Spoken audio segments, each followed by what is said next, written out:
about this track, but you're at the top leaderboards. You must know something. How are you feeling about tonight's race, especially with this track in particular?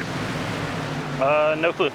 I've raced here one single time in the 3 years I've been on iRacing, so it's all unknown for me. I just happened to figure out how to turn a fast lap. Now we're trying to do a long run, so. How's it feeling right now out on the track?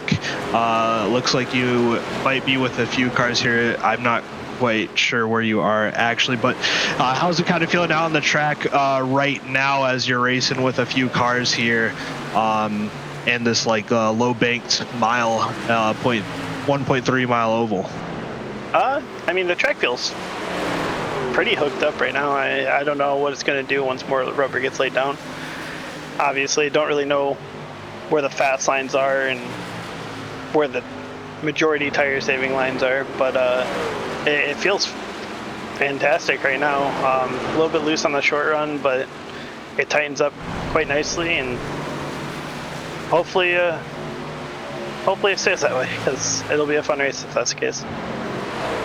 Do you expect it to be a low lane race? That's kind of what I'm thinking here with this track. Do you expect it to be the same, or do you think we'll see a bit of a variety in lanes as the race goes on? I think you'll see the people who are tire saving wrapping the yellow line, but the ones that want to, go hard early in the race, get the track position, I think they'll be able to carry more momentum on the outside. But that's just typical racing stuff. One line slower, by saving tires, it's just going to propel the other line. So you see the same thing with fuel when people are saving fuel. So I really truly think it'll be inside if we all decide to push. But if you got people tire saving and people not tire saving, I think you'll see a multi-group race. All right, well, thank you for that information. We're going to let you go back to practice, and good luck tonight. 10-4, thank you. That was Pacey Wygen in the 18 truck on the mic, giving us some information for tonight's race. What did you think about the information he gave us, Ryan, about the track in general? Yeah, it's a good point that he made about, if you have some trucks up front that are maybe fuel saving or tire saving, they're going to be wrapping the bottom, but they're going to be slower. So that's something that I really didn't think about, that they could be, holding up that inside line and could give a really good run to the outside line. So that's an interesting thing to think about, and it definitely could happen, and I kind of hope it does. I mean, I think we all love multi-groove racing, it's just makes it more exciting, so hopefully we'll see some of that tonight. Yeah, of course. As I said, Pacey Wygen currently leading the board right now with a 29.02. I believe he's actually tied with John Hagan right now. Well, quite close, actually. Pacey Wygen with a 29.019. John Hagan with a 29.023. So pretty close on the board currently. And just, I'm feeling good about this race. We got a few cars on track that are kind of just practicing, making their way around each other currently. How are you feeling about some of these battles going on track right now, and how do you think that'll shape up during the race? Well, if they can keep doing what they're doing right now in practice, I think this race is going to be a really good race. I mean, we've kind of seen some craziness in practice in some of the previous races this year. But it definitely looks like tonight everyone's kind of zoned in a little bit more. As the 35 truck loses it. But overall, it just looks like everyone has a better understanding of where their trucks are at on track. And it looks like the setup is pretty good tonight. I mean, nighttime temperatures always helps, with a good handling truck. So from what I'm seeing so far in practice, I think this is going to be a really great race. But race time always changes. The drivers get into their trucks and start taking it a little more seriously. So hopefully everybody can run with patience and respect, and we'll have a great race. Of course, and after last week's kind of conundrum, not conundrum, but incidents-filled race. Of course, it will be nice to get a lot more green flag race under our belt. Of course, Joshua Sosi came home with the win, I believe, if I'm remembering correctly. I believe he did come home with the win after a bit of a controversial finish, currently saying 17th on the board right now. Of course, also in the HTL Cup Series, where he had a decent race last night until a few hardware failures hampered his night. How are you feeling about Sosi's chances, as he actually jumps up to 9th on the board with a 29.1? How are you feeling about his chances tonight, as he took a really big jump up the leaderboards there? Yeah, I mean, he's been fast all year. I feel like he'll definitely be there. And this race definitely has the opportunity to have some strategy played involved, with tires and even potentially fuel saving, maybe later on in a run. So he's been fast all year. He's done, a good job of trying to stay out of trouble for the most part. And last week, was in a good spot where the few drivers in front of him were DQ'd, and he ended up with the victory. And I think he's got a good shot tonight too. Yeah, of course. And after last week's contest at Phoenix Raceway, the standings are pretty close at the top. David Smeal leads over Lily Frazier by 1 point. Of course, David Smeal Jr. won 2 weeks ago at Las Vegas. So pretty interesting battles in the front for the standings as the season goes on. As gain word now, we're going to pull in Josh Susi for an interview here shortly and talk to him about his opinions on the track currently. Susi, you got a copy? Yes. So big kind of topic here in the booth tonight is just the track and how it's going to play out for tonight. Can you give us any information on what you're feeling out there as far as lanes and how you think this race will go from a track perspective? You could probably make a little speed center lane 1 and 2. Potentially, as I'm trying to talk and drive, and it's never good. Potentially 3 and 4, but you're mostly going to want to bottom line dominate here. The big problem where it's all concrete, it's going to be super, super hard on the right front. So your objective in watching tonight's going to be who rolls off real quick and just buries that right front within the first 15 laps of a run. You'll see them drop back pretty hard after that. So look forward to that. Yeah, should be some tight racing.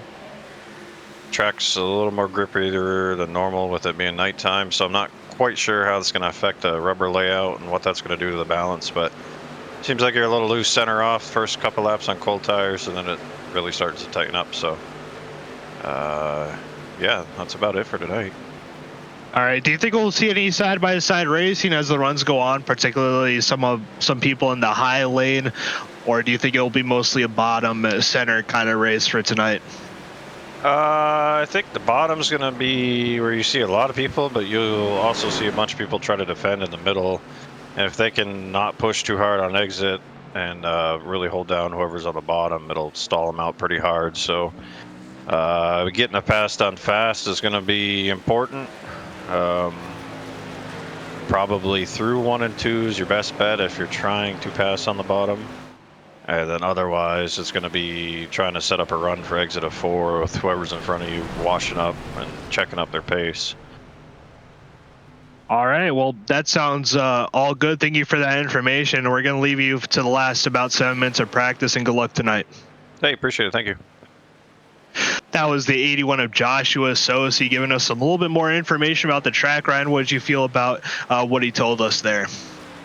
Yeah, I agree. I mean, I like the fact that, he's basically saying it's going to be more or less a single file or a 1 lane type track unless, you get a really good run. And I think that's really the only way that these drivers are going to get a run and be able to pass the truck in front of them. If they get a really good run off of corner exit, kind of set them up for the next turn. and they can maybe try and make that center line work. But again, we won't really know till we see everybody bunched up and ready to go for, you know, the start of the race. Watching a car slide into the infield grass, well, the trial grass rather, Hagen hitting the pit wall there. As we see a few cars racing together, this might be a little bit of a preview of what we'll see a little bit later tonight in about 6 to 10 minutes here. A few cars racing. It looks like the 16 of Pannell in this, a few other cars, a few cars hitting the wall actually, and more going into the trial grass there. Yeah, that makes me think that maybe on a long run these trucks get really tight. I mean, we kind of heard that already, that it starts off kind of loose, and then as, you know, temperatures get in the tires, it looks like to me, just from watching some of these trucks, they're pushing pretty bad in corner exit. And if you can get your car to rotate, that means you're going to get a really good run off of these corner exits. So there could be some chances here for some good multi-groove racing. I sure hope so. Yeah, seeing a few drivers here. Seth Wanting, one of them looks like the 43 of Caleb Carter. Few more, the 00 of Byron Jones, it looks like, in this little group as well, just racing, trying to figure out each other's, as we see another car wrecking Odie off of turn 4. Seeing just a nice lane here, maybe just trying a few things out for the actual race time, seeing how it works behind cars as a few too wide action going on here. Yeah, and you also never know. I mean, with practice, you know, some of these trucks could be on a long run, and, you know, they may have 20 or 30 laps on their tires. Definitely looks like the 00's on a longer run. The 43 goes around him. He's coming in the pit, yeah. Yeah, with Seth. I mean, and then some trucks are out there on fresh tires, so it's kind of hard to gauge, you know, who has that speed and who may not have the same speed, because you got a lot of different strategies going on right now. Yeah, of course, 117 laps on the docket for tonight. Hopefully a few green flag runs in there, seeing a little bit of green flag stops happening tonight. Maybe it would be quite interesting to see how the tire wear affects these cars. And the fuel run associate looks like he hits the wall there just a little bit. Coming off of 2, of course, last week's winner at Phoenix. Sosi was currently sitting 9th in the standings for practice. Not a bad mark at all for the 81 truck.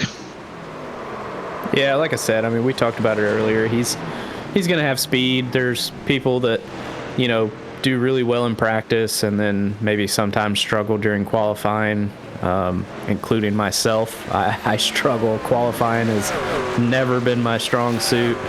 So it'll be interesting to see how these drivers can qualify and which ones, you know, kind of match what they were doing in practice and see where they start for the race.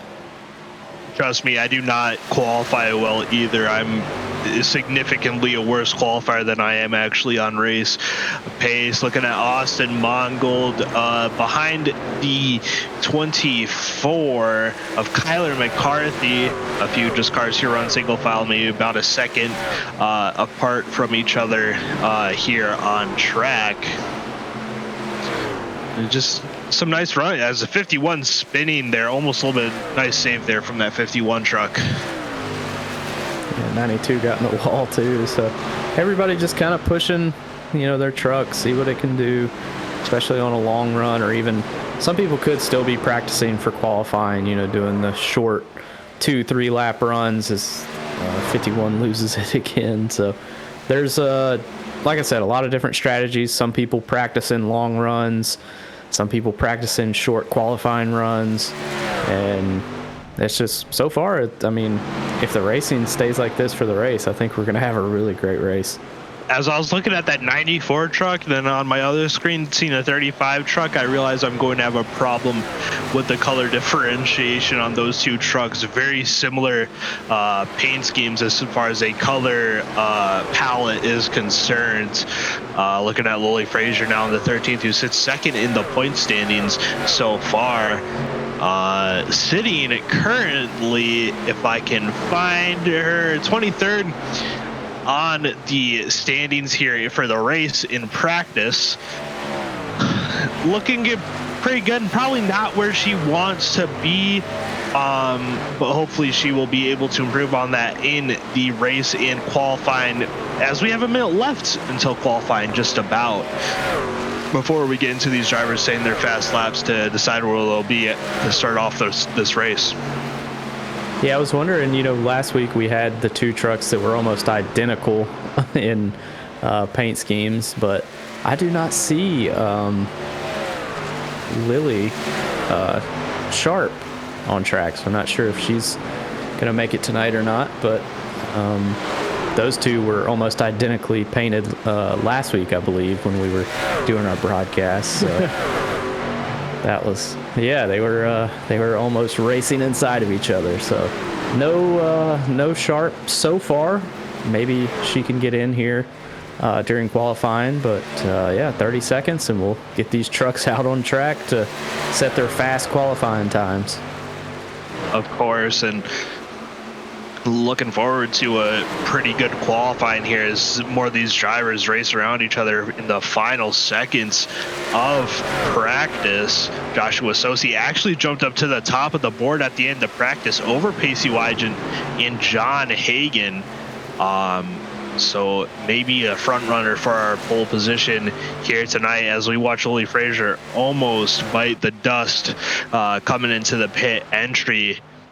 But quite soon here, we will be jumping into qualifying checkered flag out for practice as the session will turn over quite shortly here for the qualifying session. And wow, brightened up quick.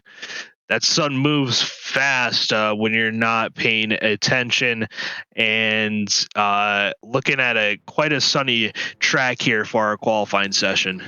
And I'll tell you real quick, Eli, this is a little frustrating as a driver because you turn all these laps in practice with it being nighttime, and now you have to qualify during the day. Not a good thing because you have no practice with this hot racetrack in the sun, and it's showing as a couple trucks are losing it off of pit road exit. Let me tell you, last night at Sonoma, going from a pretty clear track in practice to completely foggy in qualifying was not fun to deal with. But we're looking at Jimmy Mencher coming around to start his lap here. Of course, these drivers only get one flying lap, 2 set a time. So we'll see kind of Jimmy Mensch run around off of turn 2 and see what he can set here on his first lap. Coming into turn 3, of course, seeing him use that low line. You can see some of the rubber laid down on the track as he comes off. Looks like there is a bit of sun into the eyes off of floor, and Jimmy Mensch is going to set a 29.237, puts him fourth. DJ Trout jumping up to first early in the session with a 29.12. Seth Wanzi close behind with a 29.13. Looking at Alfred Denny now, looking to start his flying lap here. See the drivers using a little bit of that small apron just to gain a little bit of time as they come to the checkered flag. Well, to the line rather. Ooh, 21 got loose out of 2. Good save. A little bit of a wiggle there that might cost him a little bit of time here as he gets low in 3 and 4. Touches the apron a little bit mid-turn. That might not be good. You can see him gain a little bit loose off the corner 4, and this is not going to be looking like a great lap from Alfred Denny, a 30.122. We cannot be happy with that one. Austin Mongol goes second with, on my scoring, shows him negative 0.00. So obviously a very, very close lap time to DJ Trout. But good run for Mongold in the 92, being second on the board right now. It's showing the top 5 all are within that 29.12 to the 29.14 bracket within 2/10, which is quite incredible. Very close lap times here. DJ Trout still holding that top spot, looking at Richard Odie making his run now. The 78 truck coming down into turns 3 and 4. You can see that sun off of 4 might be a little bit distracting for some drivers, but as he comes to the line, let's see what he sets, and it will be a 29.552 for Richard Odie. That will put him 21st on the board. Is now we look at Carmen Sienna on her flying lap. A little bit of loose. Oh, touches the wall. That might be a 0x. We'll have to see if that lap will count. I believe it still is as she comes into 3 and 4, but that is going to cost her some time for her qualifying run here as she comes off of turn 4. Across the line to complete it. It will be a 29 point. I guess that lap did not count for her. The lap did not count as she wrecks in frustration. Kevin Gibney Jr. now on his lap in that 51 machine, taking a little bit of a high line. Not quite sure if this is loose. I don't know if this is his out lap or his actual lap, but he comes across the line 29.571 to put him 24th, and now Sosi getting close to that wall. Looks like he was a little bit loose off of 2 as well. Yeah, these trucks are definitely not handling as good as they were in practice during the nighttime. You can see these drivers are battling. Sosi's going to lose it, and he's not going to be able to set a qualifying time here. He will start at the back for tonight's race as qualifying coming to an end here. Saw a lot of trucks getting loose, not quite happy with where they were at in that session. Yeah, that was a lot of very, very ill handling trucks there in qualifying. But now we get ready. We're getting a little closer to sunset for the main race. Yeah, of course, these drivers are gritting now. Let's take a look and see what we've got, who's starting where for tonight. DJ Trout will be your pole winner, starting first on the grid next to Austin Mongold in the 92 truck. Row 2 is comprised of Pacey Wygen in the 18 starting 3rd, and Seth Wanzing starting 4th in the 6th truck. Row 3, Steven Overstat in 5th and John Hagan in 6th. Jonathan Adams in 7th, Blake Henderson in 8th, Joshua Gaiman in 9th, and Byron Jones in 10th, Lane Myers in 11th, and Jimmy Mensch in 12th, Kyler McCarthy in 13th, and then Jaden Bingaman in 14th for row 7. 54 of Rance Llewellyn in 15th, and Connor Morris in 89. In 16th, sorry, in the 89 truck. Dale Markowski, the 83 truck in 17th, and then Dean Clavitt in the 56 in 18th. Caleb Carter in 19th, and Casey Ellis in 20th. David Smeal Jr., the current points leader, starting 21st, and Bobby Blowers starting 22nd. Richard Odie starting 23rd, and Kevin Gibney Jr. starting 24th. Lily Frazier second in the points starting 25th, and Greg Pillar starting 26th for row 13. Row 14 starts off with Alfred Denny in the 21 starting 27th, and Joshua Sosi, last week's winner, in 28th. The 37 Martin Roberg starting 29th, and Carmen Sienna starting 30th. And then Christopher Pannell and Rodney Ayers should round out the field here tonight. As these cars are on pit lane, ready to go, should be pulling off any minute here for a race here at Nashville.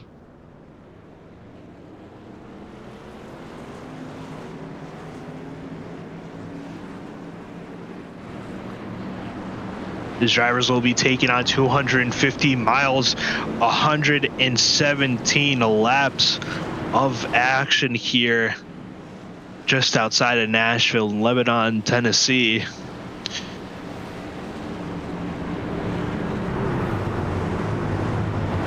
DJ Trout, starting on the pole next to the 92 of Austin Mongold.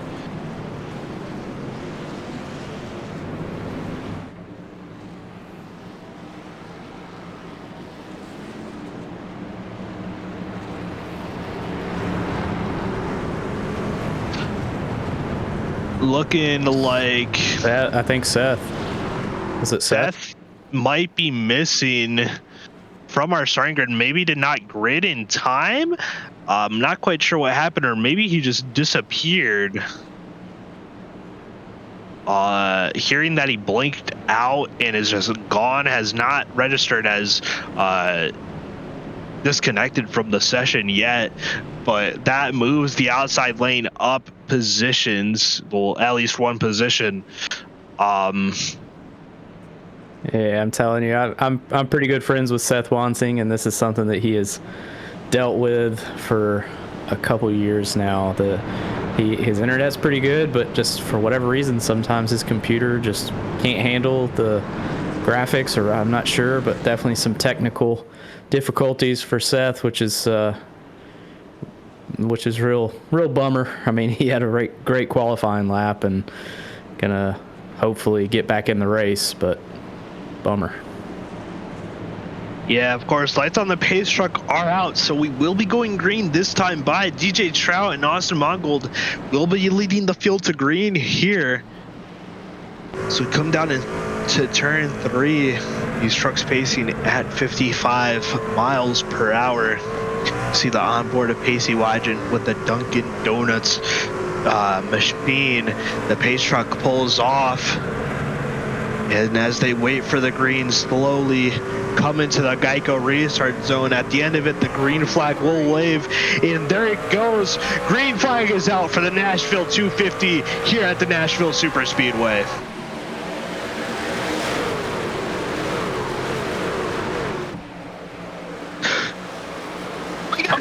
Already, the 92 Austin Mongold evolved. I cannot see who that was. I believe it's the 8 of Steven Oberstadt, the 82 of Jaden Migeman, and the 00 Byron Jones all involved. The 25 of Blake Henderson was also involved in that. See the 82's front bumper completely torn off. That's a lot of cars involved in our first caution tonight in turns 1 and 2. That was half the field that had some sort of damage there. That was easy. Some important notes. DJ Trout was black flagged for jumping the start, so a lot of drama on the first lap here at Nashville. That is insane. Taking Phoenix and bringing it to Nashville here tonight. Starting off crazy. I'm telling y'all, it's just these trucks. I mean, they were not used to being on a lit racetrack, Eli. Yeah, taking a look at the replay here quite soon. You're taking a look at it now. Right now, looking at the number 8 of Steven Oberstadt, gonna see what happens. Looks like the 92 of Austin Mongold gets loose. Just nowhere for the cars behind him to go. A lick and a half for the 8. See a few more drivers involved. It looks like the 98 of Greg Pillar there sideways as well. Looks like a bit of a chain reaction there. Let's take a look and see what happened. I believe Austin Mongold just got loose mid-turn. That's looks like what happens. Just a little bit of oars here. Tried to save it. The car came into the low lane and nothing for those drivers to do behind him except for kind of stack into him on that restart. Well, on the start rather. Yeah, I mean, cold tires, it's just, you got to be careful. You can't drive too hard, and it looked like Austin just pushed a little too hard there. Those cold tires got him loose, and I mean, he's running second, so when he checks up, it checks up the whole field, and unfortunately a big wreck right at the start of this race. Now, looking at the 16 of Christopher Pannell here in 15th position. One of the big gainers from that incident. Him and Carmen, Sienna in front of him, and Rodney Ayers behind him, all up 16 positions here from the very back. So nice fortunes for those two. Caleb Carter going into the pits, as well as a few of the cars at the back with heavy damage. I believe Jaden Bingaman might be out of this race. He had some heavy damage on that 82 truck, but we'll have to see. It's going to be an interesting restart here, as DJ Trout does have a black flag for jumping the restart. Yeah, and Seth was able to come back in. He fixed his technical difficulties. He is 3 laps down, but hey, I mean, you got a lot of trucks out there with damage after that first wreck. He's definitely not out of it. Still a long, long race to go. Hopefully these drivers kind of know after that restart, you know, okay, these tires are a little scary. You know, take it a little easy here on this next restart. Yes, of course. As we look at Connor Morris actually in front of the 93. 93 is leader, but Connor Morris did not get lapped, I believe, under before the field wrecked. He started from the pit lane, so very lucky for him, and he will be able to get the wave around here once the lights on the pace car go out, which they will now, and the field will double up here. DJ Trout taking the inside and will be serving his black flag on the restart here once they come around the turn 3 when the green flag waves. Yeah, it's a bummer, but I mean, you got to be careful about jumping that start, and you cannot serve that penalty under caution, so you have to serve it under green. So it's going to be a long night for that 93 machine, but still, like we said, a long ways to go. AC Wygen going to be starting beside him as the 88 of John Hagan lines up third, and the 25 of Blake Henderson, who was involved in that initial incident, restarts fourth. Coming into turn 3, these cars are going to be ready to go. Didn't really even get a proper restart that time around. No laps of green flag racing so far into the very short time this contest has taken place. A little bit of contact there between Blake and Pacey as the pace car comes off the track onto pit road, as these drivers looking for the Geico restart zone, and they are off. DJ Trout leads them to the green once again for our first restart of the night at Nashville.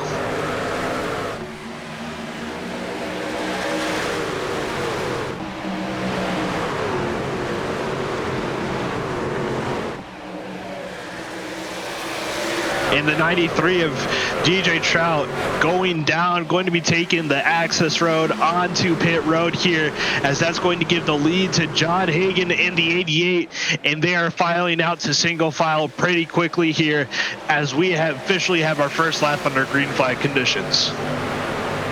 Great racing here, just great battles all around. John Hagan definitely jumped out to a pretty good lead over Pacey Wygant in that number 18 Duncan truck, but hopefully we can get a long green flag run here, and let's try and get some strategy. I love strategy races. Yeah, Pacey Wygant in second, under pressure from the 25 of Blake Henderson. Jimmy Mensch, not far behind, with Kyler McCarthy on his back bumper, as the 54 of Rance Lewin, Rowdy, and the Rowdy-inspired paint scheme, it looks like, behind Kyler McCarthy, ready to pounce if anything should go awry. Yeah, it's just really good racing here.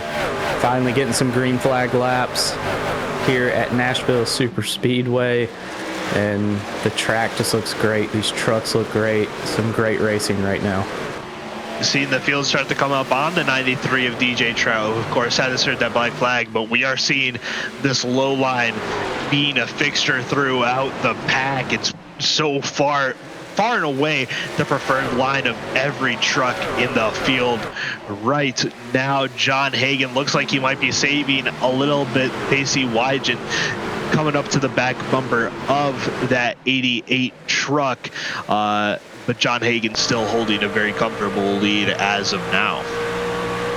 Yeah, and Carmen is in 11th right now. So after she had some issues with her qualifying lap, she's been doing a really good job making her way up through the field, now running in 11th. Just really good battles all throughout this on this track. Yeah, of course, Carmen Sienna up 19 positions from the start of the race. Seeing a few too wide battles back here. Carmen Sienna part of that on the high side, followed by Martin Roberg. There, a few cars jockeying for position here in turns 1 and 2. Carmen looking for the run off the turn as we take an onboard look at the back of David Spiel Jr. Going to the high side again. She's looking to make some moves early in this race. I'm really surprised. Contact there. Nothing major, but that outside line, it's been doing a little bit better than I thought it would. But it just kind of depends on who you have. It looks like the 28 may be holding Carmen up just a little bit here. She's going to have to try and get around that 28. Yeah, the 27 proving to move to the inside, and then the 28 moving as well. That 96 truck is making that high side work as we have a battle for the lead right now. The 18 of Pacey Wygen looking underneath the 88 of John Hagen for the lead here on lap 13. Yeah, now John Hagen's on the outside. I don't think that's where he wants to be. It doesn't look like he can carry quite as much speed as Carmen was able to, but he's definitely not going to give up. He's going to battle Pacey and try and make that outside line work here at Nashville. Yeah, and now Rance Lewin in that 54 looking on the high side of Jimmy Mensch. Blake Henderson staying with the 18 of Wygen as the 25 kind of drifted up the track a little bit there behind Hagen as we're looking on board with the 88 truck right now.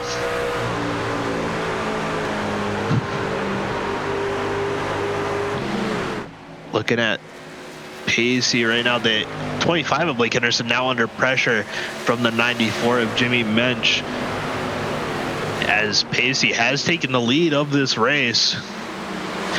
And we've got some good battles going on through the pack on board now with the 94 of Jimmy Mensch behind the 25 Blake Henderson. See a little bit of right side damage on that 25 truck.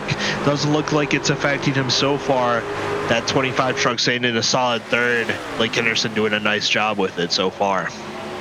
Yeah, really good run by Blake tonight. You know, he's had some kind of bad luck, I would say, these first few races, but definitely a good run so far for Blake in that number 25 machine.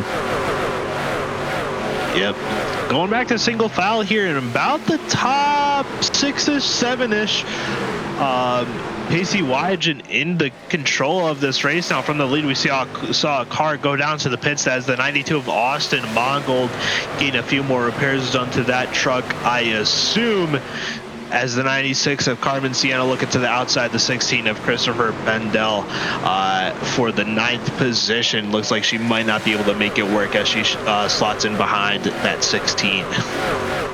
Yeah, that's one thing, unfortunately, running that top line or middle to the top. It's not really the top line, but it will wear out your tires a little bit faster, and it looks like she may have used up her tires and kind of fallen back a little bit now, unfortunately. Yep. Now 94 of Jimmy Mensch making it. Oh, yellow coming out just as Jimmy Mensch. Richard Odie. Attempting a pass on the. The 33 of Josh Gaiman involved in this. It looks like 78 of Odie as well. We're gonna have to go back and take a look at this. But that will be our second caution of the night. So a little bit of a nice green flag run there, but hopefully we can do a little bit better on this next one as Pacey Wygen will lead the race for this caution.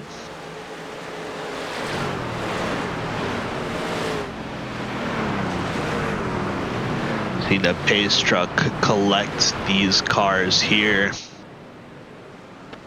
As we're going to take a look at the replay now and see what happens to the 78 and the 33 here. Ooh! Looks like the 78 and the 33 both hit the wall coming off of 4, and it caused a little bit of stack up. The 81 gained into the back of the 33, and it sends him into the 78, and both the 78 and the 33 spinning. Yeah, it's almost like the 78 almost, he tried to save it, but he right here just gets hit hard by Sosi. Yeah, Sosi, not really much he could do in that instance, just unfortunate circumstances for the parties involved. It looks like there might not be too horrible damage on the 33 and the 78, but we'll have to see here as everybody in the field is coming in to take some pit stops here. Also, fun fact, Seth Wansing, I told y'all wrong. He was only 1 lap down, and I believe he just got the lucky dog. So Seth Wansing back on the lead lap here on lap 20. That just proves you can never give up in any races that you do. There's always a shot. Of course, and Pacey Wygant will come off of the pit lane first and retain that lead. John Hagan and Blake Henderson close behind it. Dale Markowski jumps up a ton of positions to 4th over Jimmy mentioned Kyler McCarthy. Big jump for that 83 truck. Yeah, that screams either 2 tires or maybe no tires for that 83 machine, so we'll have to keep an eye on that. That'll be fun to watch, a different strategy. I mean, jumping that many spots definitely either took 2 or maybe even no tires. Looks like the pit box time was 10 seconds, so I'm going to hazard the guess only 2 tires. And Kevin Gibney Jr. looks like he only took fuel on this occasion as well. Everybody else taking both tires, well, all 4 tires and fuel. So that allows Dale Markowski to climb up to 4th and Kevin Gibney Jr. to climb up to 9th here for this restart.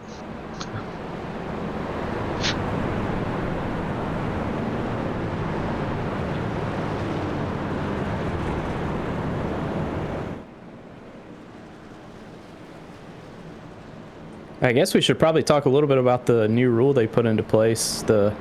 What was it called? I can't remember what they call it. The 30 for 3 or 3 for 30, where if they have 3 cautions within the first 30 laps, the rest of the race will be a single file restart. So there's a lot on the line right here, because if we make it to lap 30 green, then we will continue, double file, obviously, unless something crazy happens. But if we get a quick caution here, admins are going to change it to single file, and that's how we'll do the rest of the race.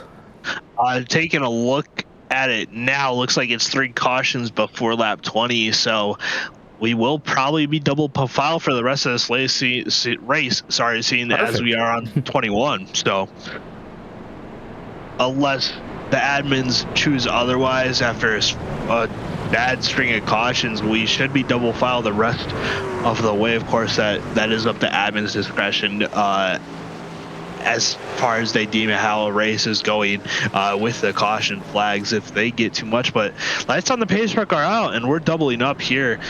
Pacey Wygant choosing the inside, and John Hagan forced to the outside here for this restart. That just shows, Eli, how well I can read, because I swore it said 3 for 30, but you are correct. It is 3 for 20, so my bad there. But hey, we got some green flag racing hopefully coming up. I'm excited. Of course, and Pacey Wygant will be leading us to the green here. Hopefully a few more green flag runs will be in store for us here, as this field's doubling with double dub. A lot of nice variety in the paint schemes on board with the 25 of Blake Henderson. Looking at the back of that 18 truck, a lot of movement as the pace truck pulls off. These trucks waiting for that Geico restart zone on the front stretch. Hard to see with the blue walls, but they see it now. And green flag is out as Pacey Wygant leads them to the green here at Nashville.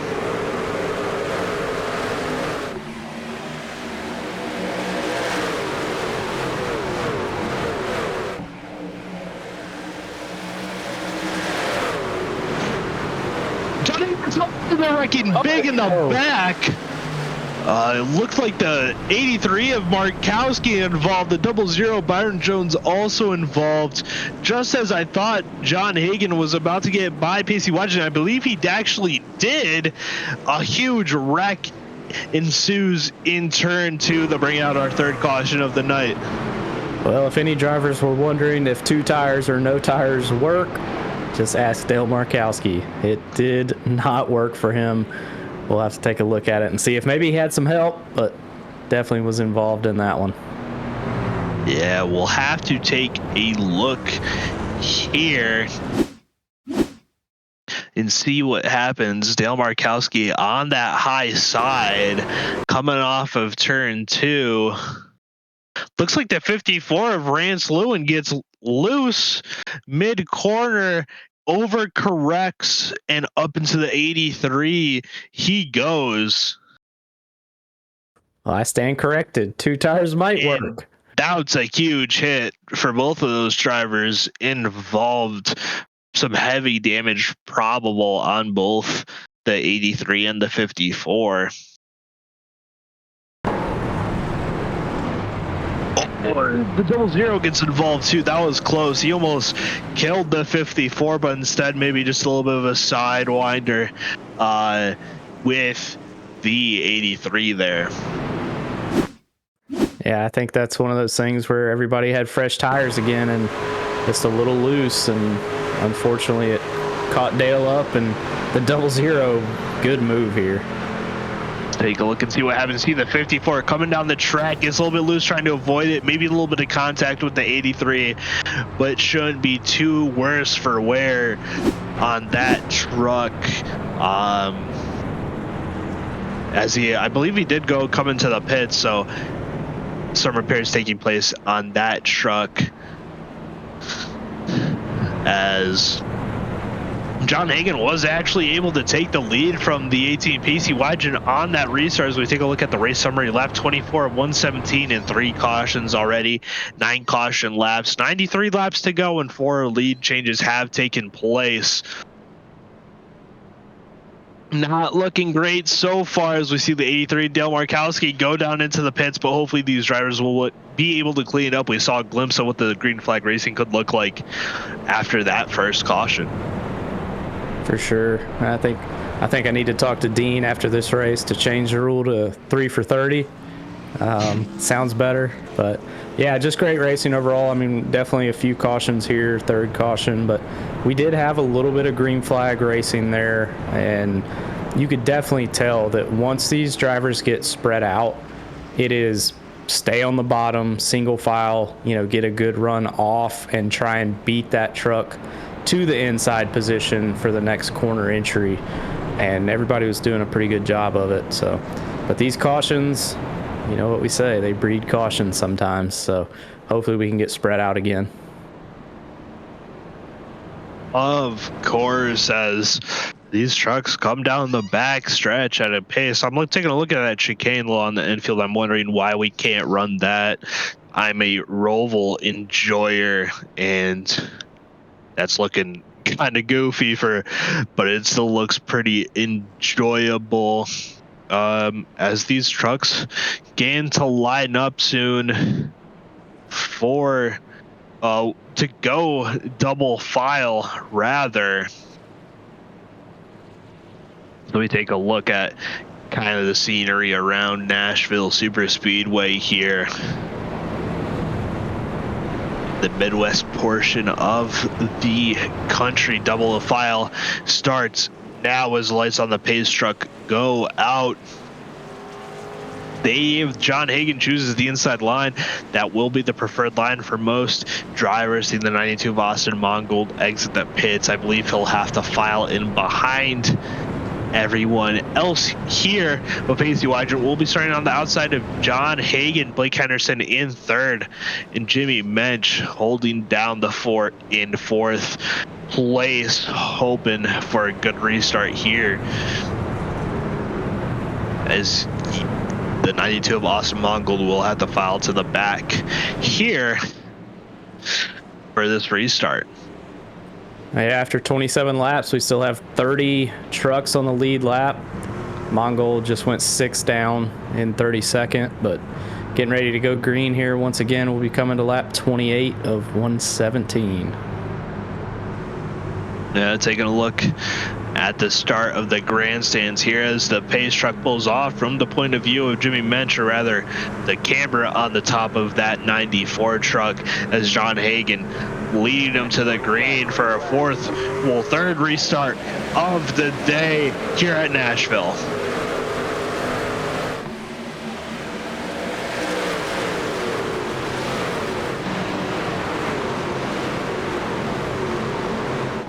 That was a great restart for the 80 of John Hagen and the 25 of Blake Henderson, as both of them able to get past the 18 of Pacey Wygen. Now, Dean Clavitt, Dean Clavitt game past the 25 Blake Henderson. I thought I was looking at the 80 of John Hagen there, but John Hagen getting to a great gap over the 56 to the 25 and the 18, all fighting for position here. Kevin Gibney Jr. also in the conversation as well on those that zero tire strategy, as this fighting is going to allow John Hagen to get away with this lead quite comfortably. Yeah, that's exactly what John Hagen wants to see. Second and third side by side behind him. Blake, almost making some contact there. But yeah, John Hagen's just pulling away here as everyone else battles. A little bit of contact in the back between the 16 and the 37 of Martin Roberg, but these cars are fighting hard as we're 3 wide off of turn 2. But that 25 truck, I'm not quite sure. The 18 of Pacey Wygen able to get the run past, I believe that was the 51 of Kevin Gibney Jr. Kevin Gibney Jr. coming back on the high side, though, coming into one. They're just allowing John Hagen to run away with this, and John Hagen is presumably saving his stuff currently as they fight behind him. Absolutely. Good run by Blake, being in second.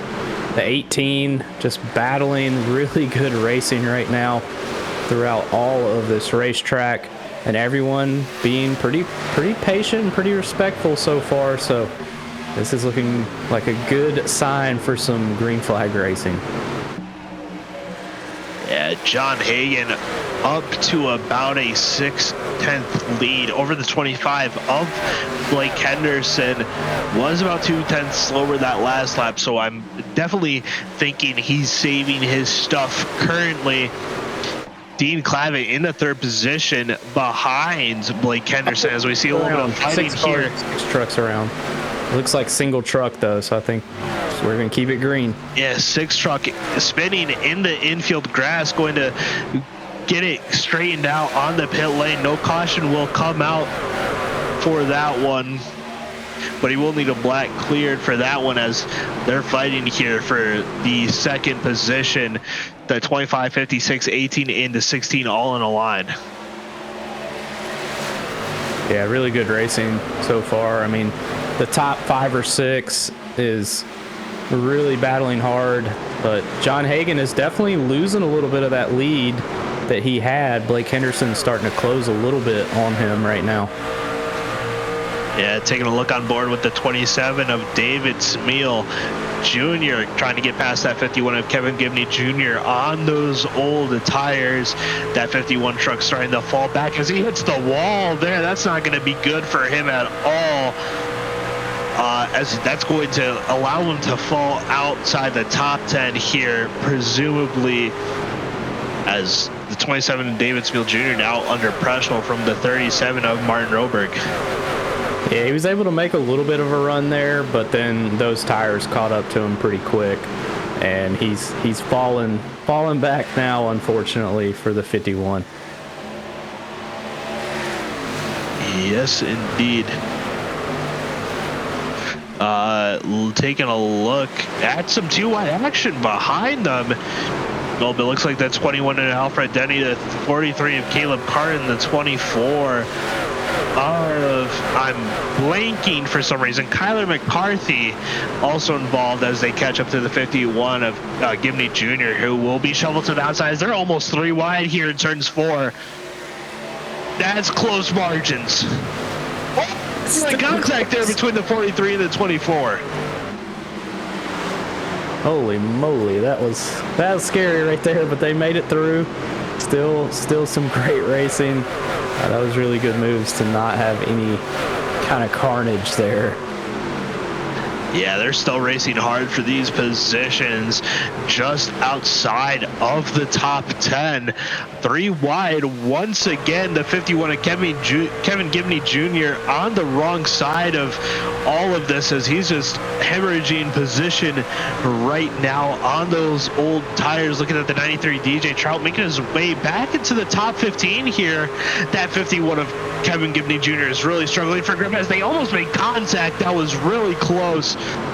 That 51 car is really slow, struggling for grip on that high side and those old tires.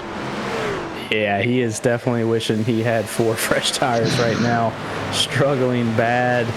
And it just shows that tires are very important here at Nashville. The 51 would tell you very quickly he wishes he had 4 fresh Goodyears. Of course. He's just getting passed by about everybody right now, falling outside the top 20 after getting passed by Carmen, Sienna there. Rodney Ayers next up in line to overtake that 51 truck as everybody now is gone into about as single file as you can get. A little bit of racing up here at the front though. The 18 of Pacey Wygen, the 56 of Dean Clavitt fighting for that 4th position behind the 16 Christopher Pannell, who's up 28 positions, now 29 as he passes Blake Henderson in the 25. They're fighting back here for some positions as John Hagan has fallen back to the rest of this group. Yeah, I mean, Hagan had almost 0.8 of a second lead. Now it's down to 0.3 of a second. All of these drivers closing in on John Hagan. I'm sure he was able to save his tires a little bit by letting them catch up, but Blake Henderson and Christopher Pannell, a really great battle right now for second place. That was close. Looks like the 16 Christopher Pannell ran up the hill a little bit. Now he's getting passed on the inside by almost everybody in this top 10. Pacey Wygen sneaking past, as well as Dean Clavitt, the 94 of Jimmy Mensch also. And speaking on John Hagan as the 16, he gets into the wall there. I believe he's still saving. Just everybody battling behind them is probably going to be more worse for wear as we go longer into this green flag run. As the 27 of Davidsfield Jr. now trying to make a move onto the 16 as the 16 hits the wall again on the exit of the corner. Yeah, being on that outside line on corner exit looks like it is just almost guaranteed that you're going to hit that outside wall, as now the 18 makes a move on the 25 of Blake Henderson coming into turn 3. Yeah, the 18 of Pacey Wygen looking quite quick here, looking to get this pass done, but Blake Henderson has been defending this position really well. Will have the run off the corner coming into turn 1, but Pacey Wygen may just be too fast for him as it looks like he's going to get this job done into turn 1 here. And as they've been battling, John Hagan pulls away again to about a 0.9 of a second lead. So now that Pacey's clear, we'll see if Pacey can run John Hagan down and maybe have a battle for the lead. Or has Pacey used up most of his stuff as Dale Markowski lapped there? Seeing just a huge line of trucks behind, looking the lap as the 25 Blake Henderson now under pressure from the 56 of Dean Clavitt for 3rd position. Dean Clavitt's going to be able to get the job done on that move. So seeing a few cars drop to the back, we're starting to see who saved their stuff and who hasn't as we go deeper into this green flag run. Yeah, really good green flag run here. John Hagan, obviously one of the strongest contenders out here tonight, but I feel like Pacey may have a little bit of something for him. I just think he lost a lot of time battling with Blake there for second, but we'll see if he can make up any of that time here as the run goes on. And I hazard to say maybe lost a little bit of his tire saving ability trying to get past some of those cars as he looks to catch up to the 88 of John Hagen. Was about a tenth faster the last time around. We'll kind of see what the comparison is as we cross the line this time. But John Hagen keeping that gap pretty much the same. Pacey Wygen about 500th faster that last time around. John Hagen 31 laps led so far tonight, far and away in control of this race, as him and Pacey Wygen getting bigger of a gap, well, a larger gap rather, on the field here at Nashville. And caution's out, and the 94 Jimmy Mensch gets absolutely packed by the 81 Associate. That's not good for either of those drivers. We see another car get hit there. That's the 33 of Joshua Gaiman. Yeah, that's 2 weeks in a row. The 33 truck has just not had good luck. Just as we were getting a great green flag run and a nice little battle there, another caution comes out on the front stretch. This time the 94 Jimmy Mensch, who was in the top 10, involved, as well as the 81 of Joshua Associate and the 33 of Joshua Gaiman. Let's take a look at the replay here and see what happens on the front straightaway at Nashville. And the 94s get turned by the 27 there, it looks like.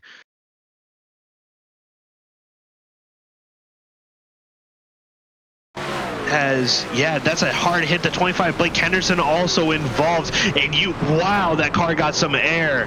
That 94 did. The 81 looked like he had nowhere to go, and that might be the 81's day done.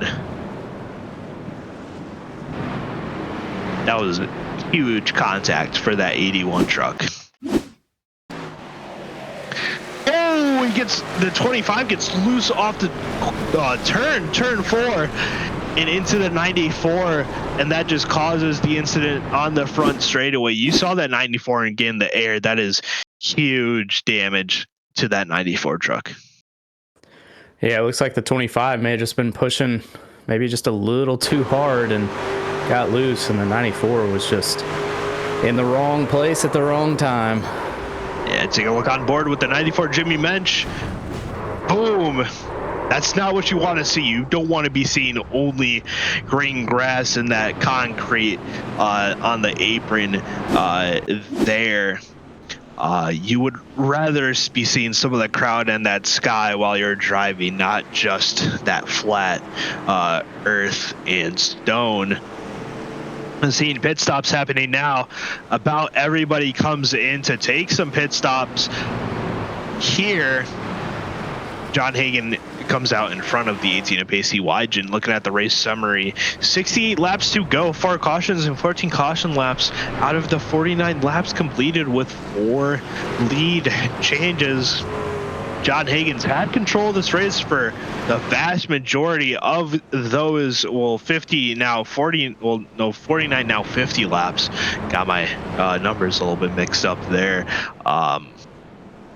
And we'll see if he continues that dominance for the rest of the way tonight, as the pace truck will be going around twice more before we go green here. Had a pretty good race so far with those green flag runs we've been seeing. Hopefully we can see some green flag stops to finish out this race. John Hagen has been far and away the best driver so far. Yeah, for sure. And I mean, we kind of expected that. He's very talented, and really the only issues that he's had is just, pushing a little too hard, or, getting off strategy and puts him, in the back of the field and kind of puts him in the hornet's nest. But he's in a good spot right now. But something happened to Jimmy.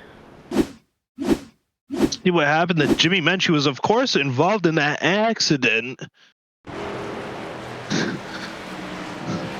As he gets loose trying to catch up to the pack, and it packs the outside wall. That wall is definitely hurting, and so is that 94 truck. And that's probably going to be the 94's day done. Not how we wanted to end that race. I I have been in Jimmy's shoes before, and it is never a fun thing to wreck under caution trying to catch the field. So I know that he is frustrated with himself, but obviously had some damage already, but that one probably finished him off for the night. Yeah, just disconnected from the session there. So that's going to be the 94's day done. As they're starting to double up here, the 88 taking the inside line for this restart. Maybe looking to get another great restart like he did last time around over the 18 of Pacey Wygent. Dean Clavitt going to be restarting third, with Christopher Pannell in the 16 restarting fourth, and Greg Pillar up to fifth place in that 98 truck. Have not really seen him all night tonight, as well as Alfred Denny in the 21 restarting sixth. So a few new faces up here in the top 10 on this restart. But John Hagan will have control of this restart, much like he's had control of the race so far tonight.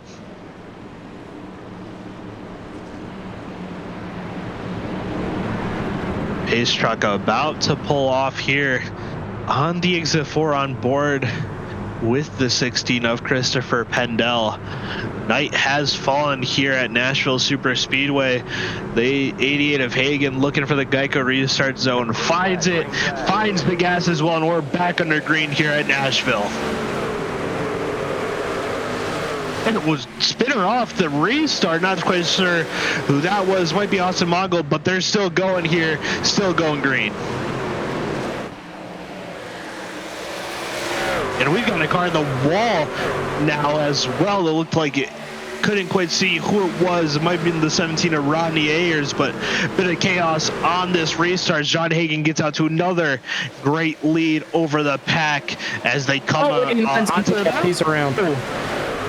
Looks like the 89 of Connor Morse involved. It looks like he's the only car involved, but it was in front of the pack, so that's going to be another caution out here at Nashville, and they're going to stack them up once again here. Everybody's getting antsy. Laps are getting smaller and smaller. So, but yeah, the 89 just hit the wall, and like you said, it looked like it was just one truck, but he was right in front of the field, so that's why they threw that caution. Let's take a look here and see what happened to Connor Morse. Definitely tags the wall, and it forces him to come down in front of, I believe that's the 00 Byron Jones. And it spins him in front of the track, and the caution was thrown pretty quickly there as that 89 spins in the grass in the tri-oval.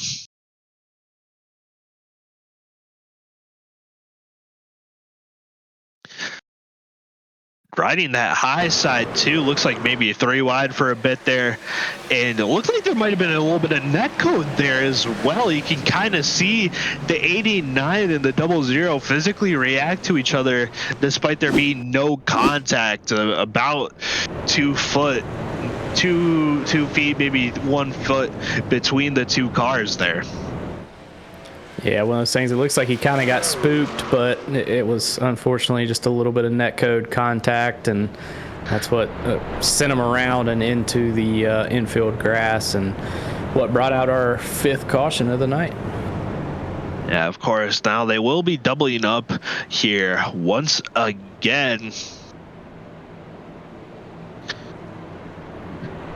And just waiting for them to double up once again. Once the pace truck crosses the line here, I believe it should be this time around.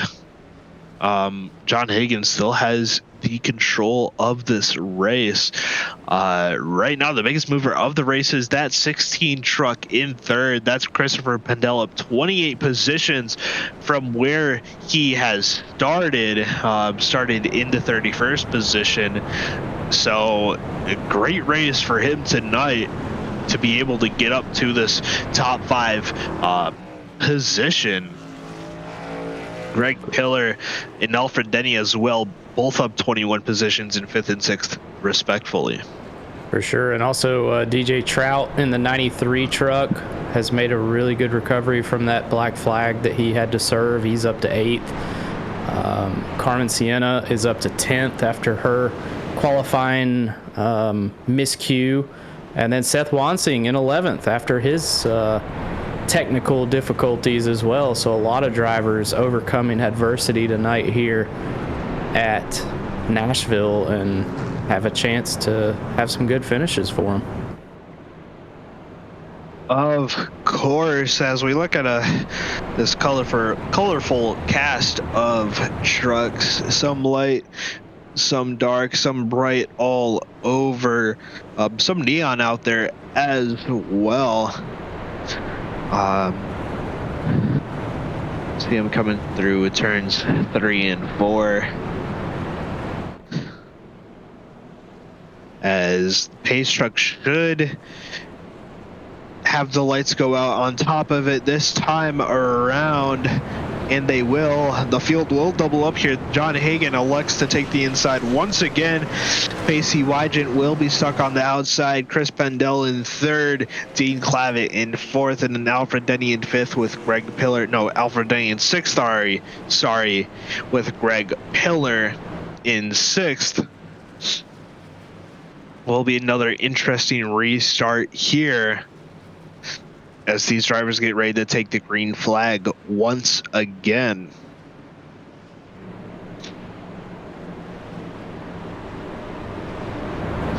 See them getting a little bit antsy in the back as we come down the backstretch, passing some of these RVs parked outside the backstretch catch fence. Some retro RVs too. Some of those are from the 70s. I love it. A wide variety of RVs here tonight in Nashville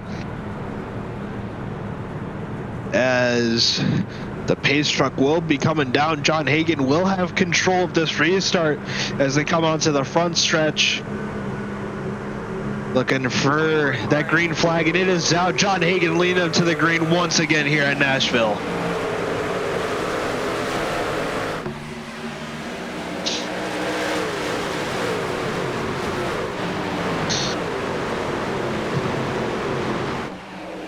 And once again, John Hagan out to a terrific restart, as well as Christopher Pannell, who's able to get past the 18 of Pacey Wygant. John Hagan up to a nice lead over the 16 and the 18 as everybody jockeying for position on this restart. A few cars hitting the wall coming off of turn 4, but all is well, at least for these top 5 few trucks. As hearing on the radio, Joshua Gaiman having the pit due to a black flag from the 26th position, as DJ Trout makes his way back into the top 5 in the 43. Caleb Carter looks like might have been a little bit of contact with Carmen Sienna there in turn 3 and 4, sent him up the track, and that may be him losing a position here to that 96 Toyota. Yeah, the gloves are off now. Everybody's racing as hard as they can. You know, getting to close to the end of this race. Still, almost some contact there too. Oh, still almost contact. This is getting really wild here. The 43 coming through to get back past Carmen Sienna under pressure from Byron Jones as well. So we got a little bit of a battle for the lead here. Pannell challenging John Hagan for the lead. Pannell really pushing his truck right now to maybe take a few laps led away from that 88. See him taking a little bit of a higher lane. They're not really getting down to that yellow line, and a little bit of wall contact there for that 16 truck. Yeah, just a little smooch to the wall, but he's all right so far. He's been really fast on this restart. It's hadn't really seen him much, but doing a really good job right now trying to battle John Hagan for the race lead.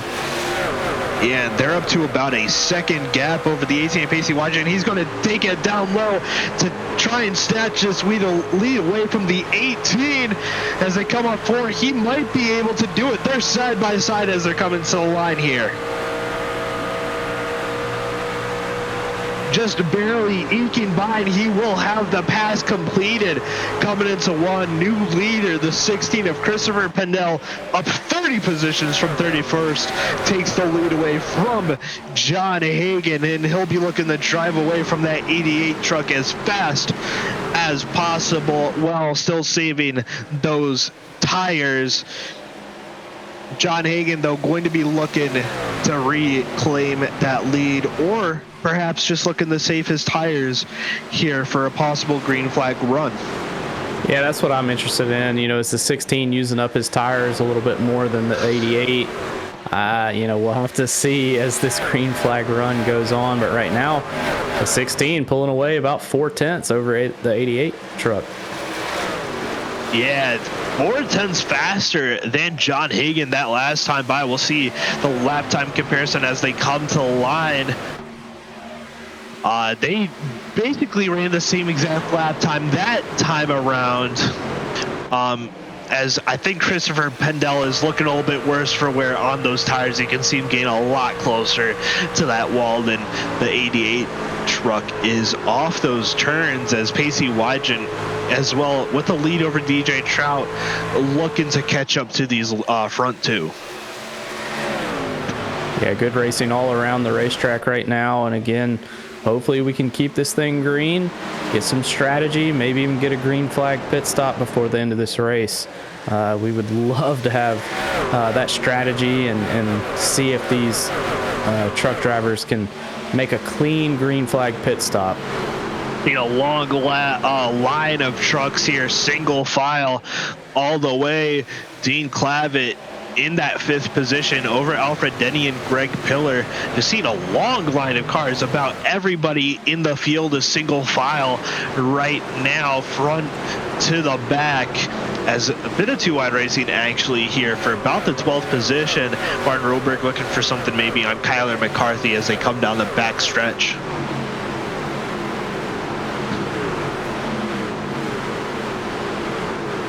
Martin Roberg still trying to hold strong on that outside.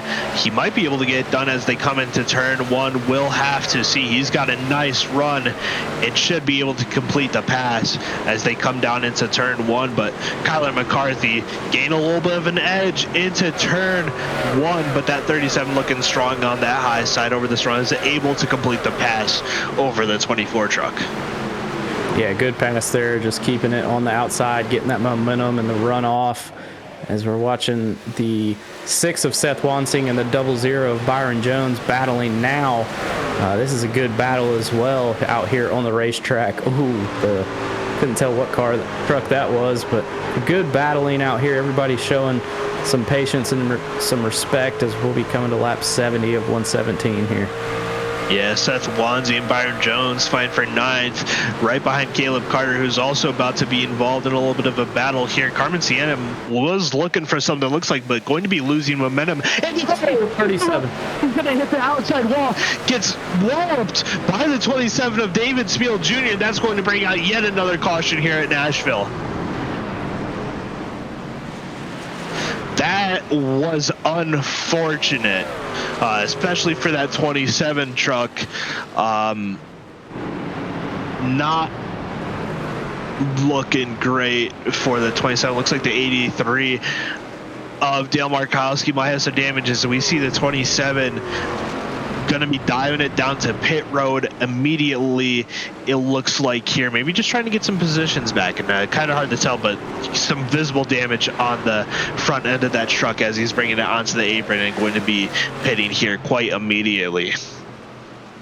Definitely probably some engine damage for sure. He hit pretty hard. We'll take a look at it in the replay. Yeah, take a look at it now. Let's take a look at that 37, that purple and a tealish truck of Martin Roberg. See the 96 come off tight. The 37 gets turned by a 24 and just gets absolutely walloped by the 27. David Spiel Jr. having nowhere to go to avoid that 37 as he careened off the outside wall on the exit of turn 4. Taking a look now on board with the 27 of Spiel. see exactly kind of what he saw. You can see him trying to go to that outside, but just nowhere to go, and that's going to be some heavy damage on that 27 truck. Yeah, he almost missed it, but just not quite enough, and a lot of damage for that truck. Indeed, as pace, sorry, not pace, pits stops happening for everybody in the field. See who comes off first here. Looks like it might be Christopher Pannell. They're really close. I think John Hagen just about got it. No, Pannell did. That is some scenes there. This is cooking up to be a great end to this race so far.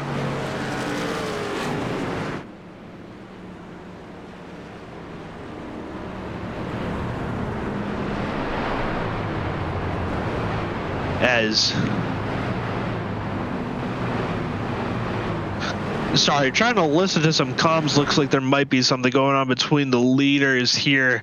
Not quite sure what's happening there. Something with the pace truck. I've seen a few cars looking to get their laps back here on this restart. Yeah, I was watching them actually go into pit road there, and I think the 16 checked up a little bit.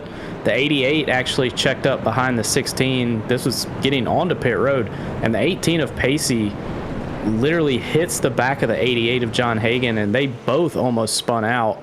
And I think Chris was just explaining he was trying not to pass the pace truck to get a penalty, and it caused a big checkup on pit road. Let's take a look at it, Eli. Yeah, let's see what happened here. It's kind of hard to see what happened, but the 18 of Pacey just gets into the back of the 88. Maybe caused a little bit of damage to those two trucks, but it's kind of hard to see if it was a checkup or not from that angle. Let's take another look on board with the 18.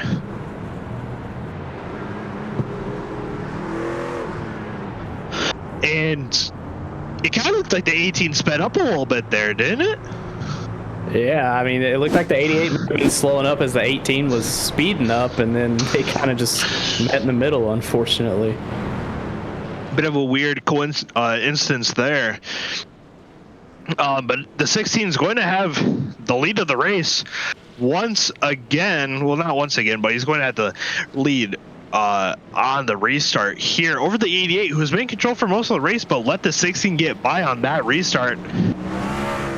The 16 will be taking the inside line here for this restart, as the 88 will line up beside Pacey Wygent taking third, then the 93 DJ Trout taking fourth as they come into turn one, green this time by.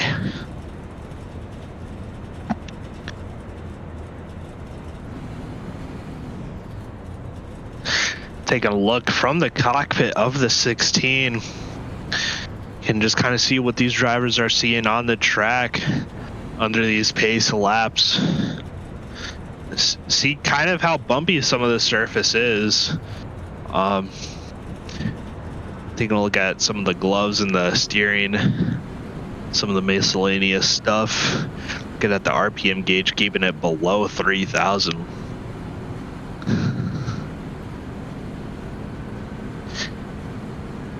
Looks like he's saving it and clutching it. Is taking a look back at the field. A ton of trucks ready to go here on this restart. Taking a look back up front as the pace truck pulls off. 16 Christopher Pannell leading them to the green here, on board now with DJ Trout as they roll down the front stretch. Green flag is out. Christopher Pannell leading them back to another green here.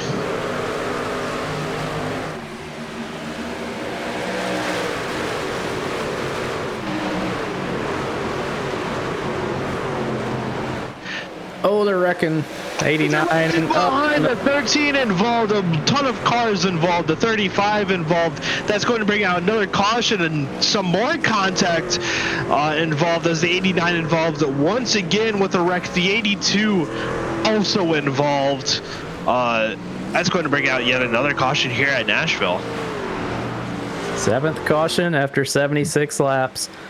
hopefully we can get some green flag racing here. But yeah, that one was just looked like a couple trucks got loose, and we'll take a look at it and see what happened. But that was crazy. Yeah, looking at Pacey, who got by Hagen before that yellow flag happened, it looks like he might be having to relinquish that position. Nope, he will have second place here, which will be important. Hagen will be starting in the second row next to DJ Trout, so the 80 and the 18 will be flipped for this next restart. Now taking a look back at the replay, see what happened here.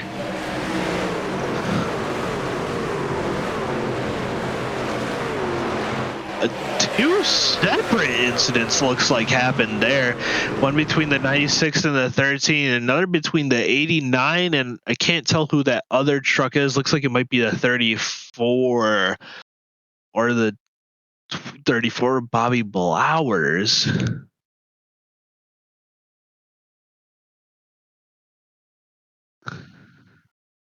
Seeing it here, the 34 gets loose. And the 89 also gets loose. Looks like that 13 also gets loose. So we have 3 cars getting loose. There might be some oil on the track. 2 different separate incidents. The 17 and the 28 also getting loose. Just everybody getting loose here, and that's what's causing this wreck here. Just everybody spinning a little bit sideways there in the middle of 2 and coming off of it. Yeah, it's crazy. Just everybody pushing really hard right now. I mean, I joke about oil being on the track, but it's just everybody just pushing so hard right now to try and make up spots. And once you step that truck out and it gets loose, it's hard to save it. And when you have people behind you that are still in the gas, it's going to create a wreck. I think somebody got a triple banana peel from a little mystery box that you get in Mario Kart, and decide to lay them down on turn 2 there for that restart. Absolutely. As we saw, about 3 or 4 different cars just getting loose on themselves and kind of collecting into one another there.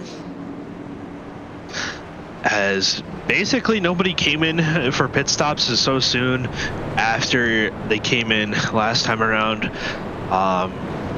Still on some decently fresh some basically fresh tires here. The only ones who really came in the pit were ones that were involved in that incident.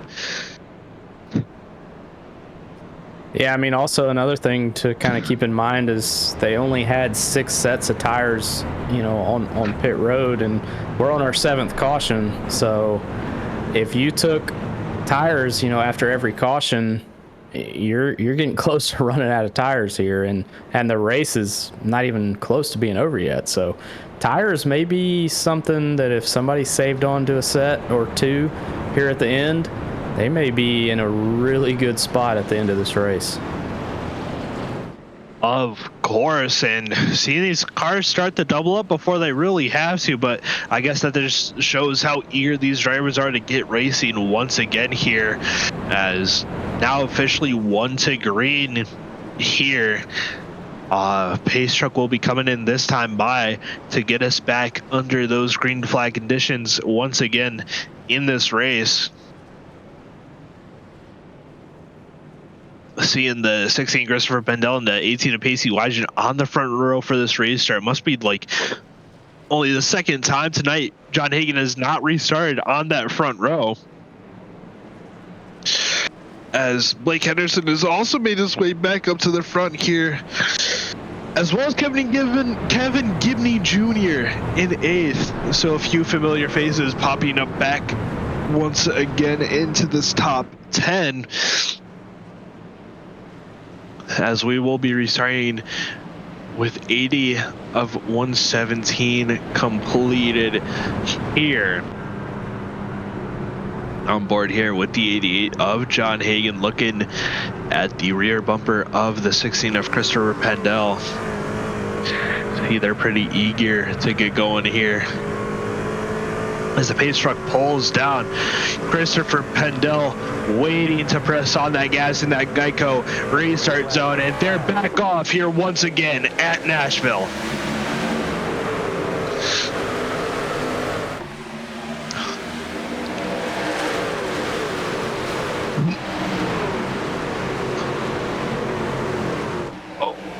Pump stopper for the 19 as 16, sorry, and the 88 as the 88 was able to get around the 16 and Christopher Pannell.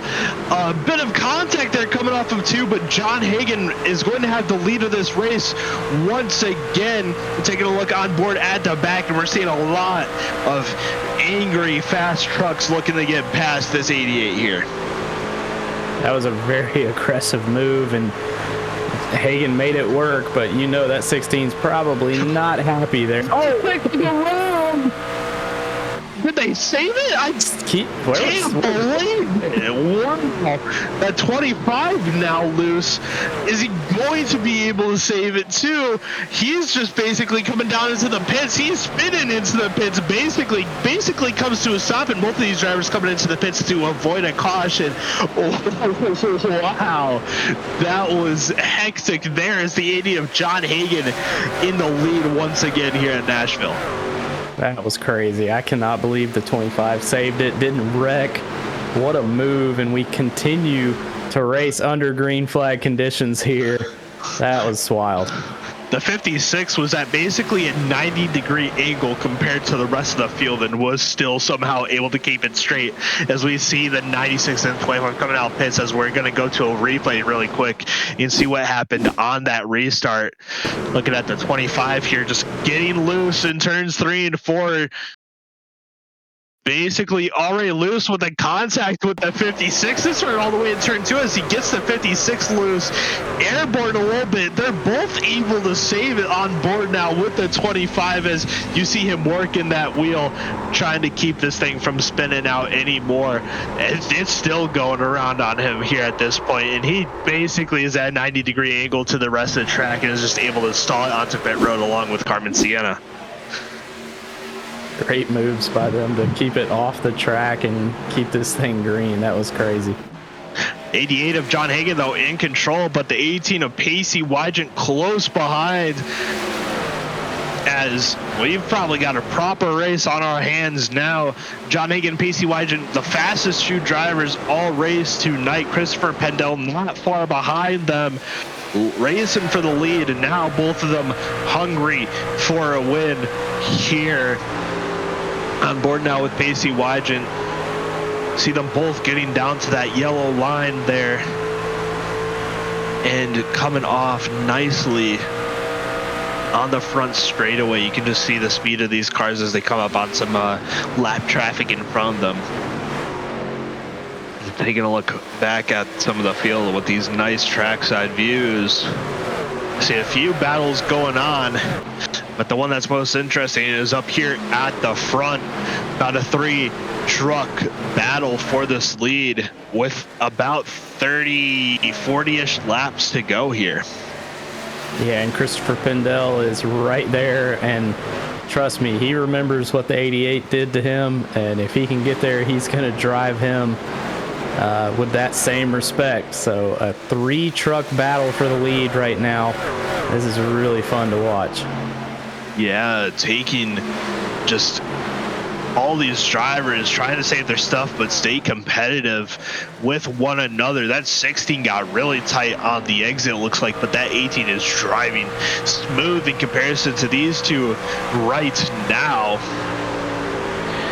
All still similar lap times. The 93 of DJ Trout looking to catch up to these 3 as well and be there in case something between these 3 goes awry. John Hagan get into a little bit of a gap. See Joshua Sosi about 20 laps down in front of these cars.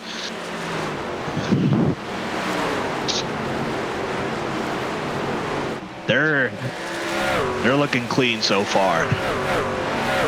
Yeah, Sosi's shown him 34 laps down, so hopefully he will not have any issues with being in the way of the leaders, but right now these top three are doing a really good job of, they're right on top of each other, but just can't quite make a move to, you know, try and make a pass on each other, but still very close right now after 90 laps here at Nashville.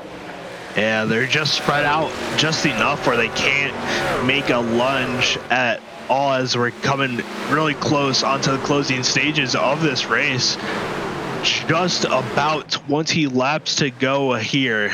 Now, as we see these drivers come up onto the 81 of Joshua Sosi, of course, last week's winner, coming in the back here, seeing a bit of a battle go on between Carmen, Sienna, and I believe that's the 98 rather, Greg Pillar. Carmen, Sienna, of course, a lap down. But Greg Pillar putting himself in a nice top 10 position as the 16 Christopher Pannell decently close to the 18, and the 18 is going to get slowed up here a little bit by that 81 truck being lapped. Yeah, and that's frustrating as a lead truck, you know, having to battle lap traffic. It does slow you down, even if they do. Ooh, that was close. Like I said, even if they stay out of the way, they're still there, and you still have to battle with them, and it affects how you drive that truck for sure.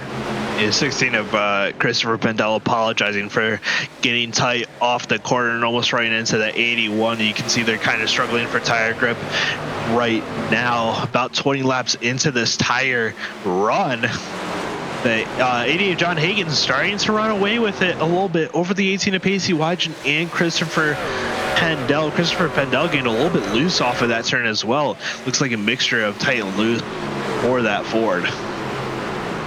Yeah, and the 88, you know, again, the 18's pretty good at saving his tires as well, so it's going to be interesting to see as we, you know, close these laps out. Does the 18 have anything saved in the tank to try and catch the 88, or is the 88 just checked out, and is he going to take this win, but still a lot of time here at Nashville? Yeah, very similar lap times between this top four, currently all within the 30.0, 30.1 bracket. John Hagen with 61 laps led out of 94, about to turn to 95 here as he crosses the line, up to about a 7/10 gap over Pacey Wygen currently, who has 14 laps led to his name so far, and is just looking to stay within striking distance of that 88. And then the 16 right behind, 17 laps led. These have been basically the best drivers all night. And 6 Rex. He was pitting, and he called it and got ran over, and he is not happy over race comms right now. That's going to change the complexion of this race once again, as I guarantee you almost all of our leaders are going to be coming into pit here and top off on fuel and tires as we're inside 20 to go here. We're just about 20 to go, rather. Yeah, 22 to go right now. So, yeah, Seth's hot in the chat and has a little bit of a reason for it. He called out he was pitting and unfortunately got ran over there trying to get down pit road.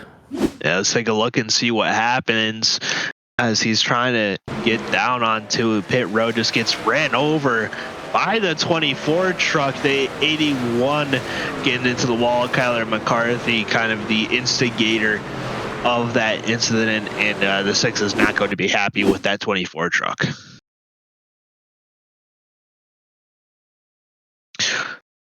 Going to take a look on board here with Kyler McCarthy. Just moving the camera, taking a look here at the back of this Hendrick Cars Chevrolet truck. You can see that 6 slowing down. Looks like the 24 trying to get to the outside, just clips the back end. But still should have been expecting that 6 to pit and maybe chose a higher lane for that turn, as basically everybody came into the pits. And I'm kind of amazed by something here as DJ Trout comes out first, and it looks like we have a few cars that actually may not have pitted and have gotten their laps back, but DJ Trout comes out first, only 9 seconds on his stop. He may have only taken 2 tires here, as John Hagen's going to be filing in behind that 88 truck. Very interesting strategy. We'll see if it works. I don't know. A lot of fast trucks behind him, but we'll see. Yeah, it looks like the 43 of Caleb Carr also has not taken all 4 tires, only opting for 2, as well as Bobby Blowers, Rance Lowen, and I believe Joshua Gaiman.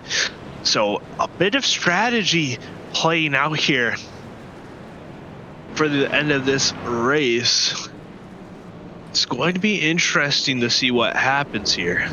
For sure. That's what I was going to say. This is where things are going to get really crazy, because you have, I mean, out of the top 10, half of them are on different either 2-tire or 4-tire strategy. This is where things are going to get crazy. Yeah, 20 laps to go, 8 cautions, 31 caution laps with 9 lead changes. So DJ Trout, now one of our leaders, he did not lead a lap officially until now, despite starting on the pole. Or maybe he led 1 lap. I'm trying to remember now, but Seth Wong's still kind of fuming on the radio about that incident. But this is going to be quite interesting on this restart. Of course, we have about 5-ish drivers who have taken 2 tires, opted for that track position, with inside 20 to go here. Once we get to restarting, John Hagen, Pacey Wygen, Christopher Pannell, and Byron Jones, I would not be surprised if they're able to pass these cars quickly and get out to a nice, comfortable lead over the rest of the pack. For sure, but I mean, the thing is, they have to get by these trucks without any incident, and it'll be a little bit easier for John Hagen starting second. You know, he's just got to anticipate the jump. Pacey's right behind the leader, so he can kind of tell when DJ goes. You know, Byron Jones is in a little bit tougher spot, being back in, what, 5th or 6th. So this is, like I said, this is just going to be a crazy restart. I'm looking forward to it. Yeah, the 93 going to be starting on the inside, the 88 on the outside. The 88, I'm assuming we'll get a pretty good run coming out at 2 here with those fresher tires. The 18 of Pacey Wygen starting 3rd, and then the 43 Caleb Carter also on 2-tire strategy starting 4th. So going to be seeing a little bit of a mix here as they're ready to get back under green here. The pace truck about to pull off any second now as they come off of turn 4.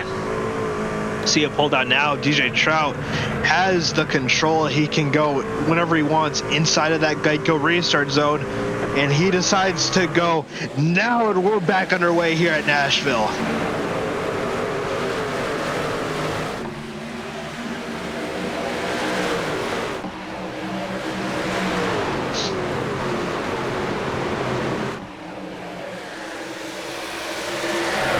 And we're seeing the difference in tires pay out already. Caleb Carter fell back almost immediately upon that restart. And we're seeing DJ Trout struggling for grip on that inside compared to the 80 of John Hagen on the outside. But he's still sticking with that, with Hagen as they come into turn 1 here. Yeah, if he can force him to stay on the outside, he's in the preferred position, and he clears him there. Nice job there from DJ Trout, and now Hagen's under pressure from the 18 of Pacey Wygen. Going to be a battle here for second. DJ Trout maybe looking to save as some close margins between the 18 and the 88 here.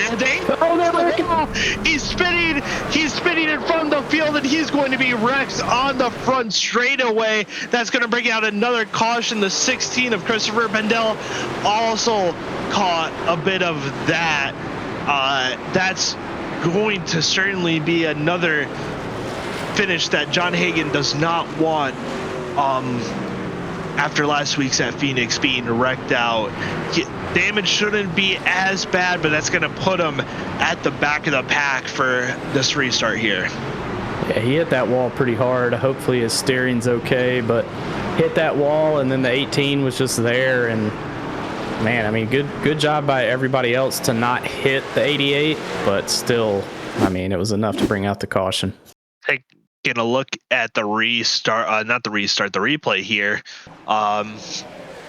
As you can just see the 88 hit the wall, nowhere for the 18 to go, just tags him. The 16, I think, got a slight piece of it, but most of it, that damage going to the 88. The 83 of Dale Markowski also gained a little bit spun there as well, going for a little bit of a slide on the front stretch tri-oval there. And that's certainly not what John Hagan was looking for. Not at all. He's now in 21st with only 15 to go, coming to 14 to go. That's I just don't think he's going to be able to overcome that. Yeah, and he's coming into the pits now to get that damage repaired, along with a few other trucks who are maybe just looking to top off, or maybe put some more fresh tires on their trucks, or maybe repair some more damage that they have left over. But DJ Trout could have control of this once again. Caleb Carter and Bobby Blowers both also on the 2 tire strategy as well, in the top 5. Seeing a few, basically all these cars on 2 tires in the top 10. So gonna be another interesting restart here to see who gets the advantage. John Hagan out of the picture now. That's going to be basically Pacey Wygen and Christopher Pannell trying to get past the 93 DJ Trout on this restart. Yeah, I think the 16 probably in the best position, other than the 18, obviously, of Pacey. I think those 2 will be battling, and if DJ Trout can do pretty much similar to what he did the last restart, let second and third battle, you stay up front, try and just stay in the lead. Let those other 2 battle between each other. If he can do that again, he's got a good shot to win this thing. If I'm in the cockpit of that 93 truck, I'm hoping what just happened between the 80 and the 18 happens again between the 18 and the 16. That would be a dream scenario to happen here on this restart. As we're looking at throughout the field,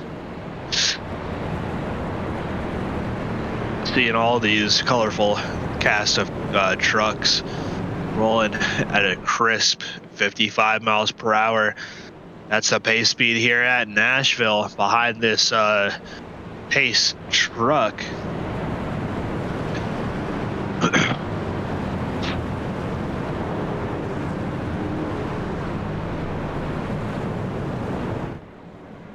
Looking now on the back stretch, I mean, I'm just thinking about how this restart's going to play out. With that 93 still on those fresh 2 tires, the other 2 tires not fresh on old a set there. It's just going to be interesting to see how this plays out. Of course, 93 is going to be taking the inside on this restart, presumably, as they're going to be doubling up once they cross the line here this time. Yeah, we'll be taking the green with 11 to go. It's going to be interesting, like you said. I mean, 2 tires sometimes actually will help your truck turn better because your left side tires, I'm assuming he took right sides. Left side tires are a little bit more worn. It'll actually help you turn just a little bit better. It'll make it a little looser into corner entry, but we'll see what happens. I mean, this is going to be a great restart. A lot of different strategies in the top 10, some on 4 fresh tires, some on 2. I think even maybe a couple people just took fuel. So this is going to be a wild finish here at Nashville. Yeah, of course, doubling up DJ Trout, going to have control of this restart. Pacey Wygen alongside him. Christopher Pannell behind the 93 and Caleb Carter on the outside of that 16 truck in 4th position. Going to be another interesting restart here as we have a mix of 2 different tire strategies as they roll into turn 3 behind the pace truck. On board now with the 16 as they roll through turns 3 and 4. Looking at the back of the 93 as They're going back and forth. The pace truck pulls off. The 93 of DJ Trout going to be leading them to the green. This time by passing through the Geico restart zone. We are back underway here at Nashville Superspeedway.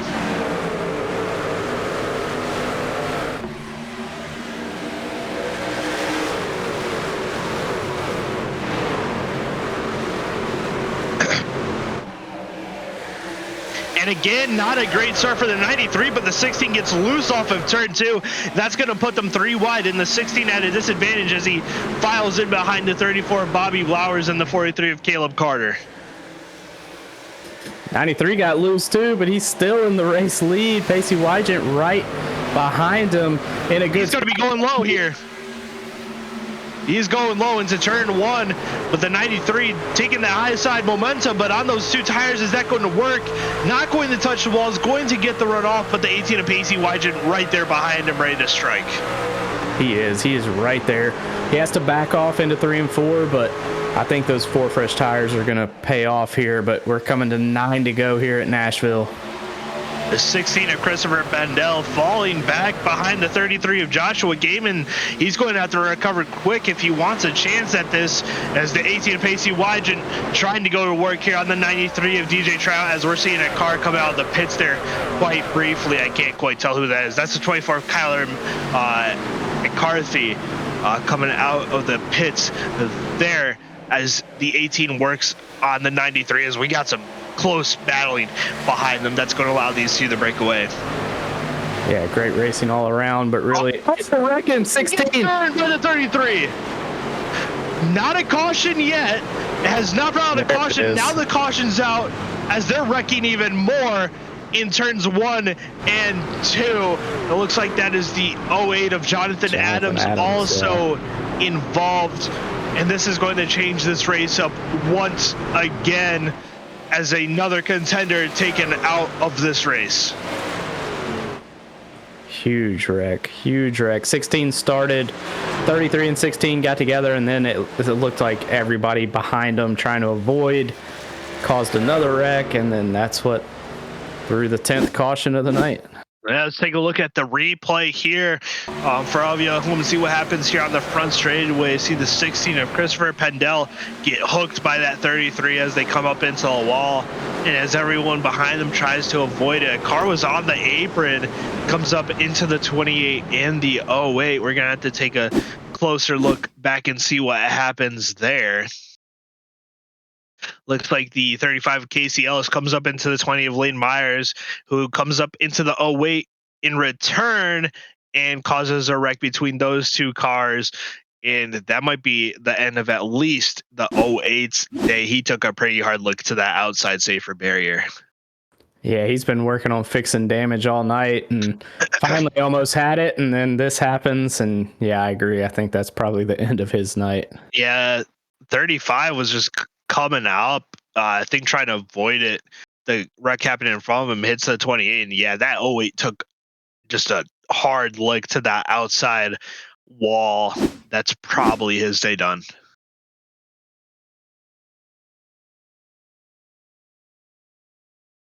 And let's take a look and see just what happened. Yeah, the 34 seeing those 2 cars in the outside lane, he just dives low when I don't really think he needed to, and he causes the 20 and the 08 to come together. He did not at all. That's just one of those overreactions. You see trucks wrecking, you go low, and he really didn't need to go that low and then cause some more issues on track.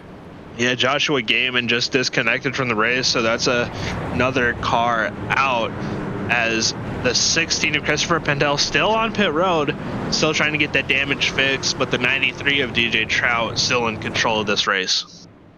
Also, unfortunately, Seth Wansing, who was battling in the top 10, had more technical difficulties. He blinked out, I believe, so he's being shown in like 26th now, I think. So tough break for the 6 truck, who made it back from technical difficulties early on and now being scored actually in 29th. So tough break, but DJ Trout, he is hoping and praying that he can make it to the finish line in front of that 18 truck. of course, a few cars on pit lane right now, mostly the cars that were involved in earlier cautions like John Hagan, Casey Ellis, Jonathan Adams, and the 28 of Lane Myers. But this fight at the front of the field is the most interesting. Out of the top 5, PC Wygen is the only one left that's on 4 tires. Everybody else that started inside that top 5 the prior to restarts is outside the top 5 or has been involved in a wreck. So not a very good omen for that 18 truck, as we're going to be coming to another restart here in about a lap's time. Absolutely, and I think we've had so many cycles on these tires now that I think the 2-tire trucks, you know, probably obviously still at a little bit of a disadvantage compared to the 18, but it's a little bit closer now that we've cycled these tires several times with these caution flags. So it'll be interesting to see. Obviously, DJ has the advantage of getting the jump on the restart, and we'll be coming to 3 to go here when we go green flag. Of course, lights on the pace truck are out, and we have lost Jonathan Adams. DNF'd for tonight, has exited his car, and he will be going home with a wrecked truck once again after that incident there so late in the race. DJ Trout, though, going to have the inside line as we're taking a look at the 88 of John Hagan trying to catch up to the back of this pack before the restart happens. He should get there pretty easily, but he's going to have to race, and that's going to burn some of his tires as he tries to get back up there. Also, shout out to Austin Mongold. He's 23rd, 1 lap down. He was 7 laps down at the beginning of this race after that first caution where he got loose, wrecked his truck. He has stayed in it and might get a top 20 out of this thing if he gets one more caution. On board with the 34 of Bobby Blowers behind that 18 of Pacey Wygen, super close, actually basically on top of him as pace truck's pulling off now into pit road. The 93 DJ Trout is going to have the control once again. Going to be 3 to go once they cross the line, and we're back under racing here at Nashville Superspeedway.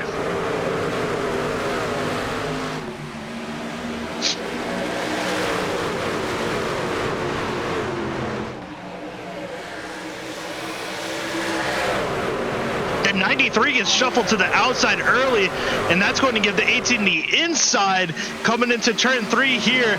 And that might give the 18 Pacey Wygen the lead, but it looks like he gets tight in the middle of the turn, and they're going to be close coming off of turn 4 here. 2 to go, the 18 under the 93. Good battle, keeping it clean so far as they go into turn 1. We'll see what happens as they exit turn 2. Some close racing, especially behind them for 3rd place between the 34 and the 43. Oh, big wreck. As we're wrecking, no caution, and the caution comes out now. The 54 involved, the 25 involved, more cars piling together. They're still wrecking back here. The 25 involved once again in an incident. Looks like the 78 also involved in this one. The 93, though, able to keep the lead here, which is oh so important for this next restart. Yeah, but I bet he probably wanted that to go green. He had a pretty good run, and the 18 looked like he may have had to back out a little bit because he got really tight. So I'm sure he probably wanted to see that white flag, but unfortunately it didn't happen, and now we got green-white checkered attempt number 1, I believe, of the night. Number 1 of 3. Once they take the green flag on this next restart, the next flag they will see it'll be 2 to go on the next restart that they take. Taking the green flag, if they see another caution before the white flag, we will have another attempt, and if they see the white flag, they will run until the end of the race, until they see the checkered, basically, for 1 lap. So this will be exciting. Let's take a look at the replay here and see what happens to cause this incident. This happened inside the top 10. The 54 gets tagged from behind by the 21 of Alfred Denny. Rance Lewin sent sliding, as well as the 21, and that's going to cause a big stack up behind them as everybody tries to avoid. The 25 gets turned by the 96 of Carmen Sienna trying to avoid it, and that's going to send Blake Henderson down into some trucks here. The 34 of Martin Roberg taking a hit. Looks like 51 of Kevin Gimney also involved. The 8 of Steven Oberstadt. It's 24 of Kyler McCarthy. Looks like he just missed it. The 80 of John Hagan looks like he's missed it, but he's going to have to go into the grass. The 25 gets hit by the 17. It looks like you can see there the 89, the 98 of Greg Pillar and the 80 of John Hagan also come together there. So just a lot of cars involved in this one.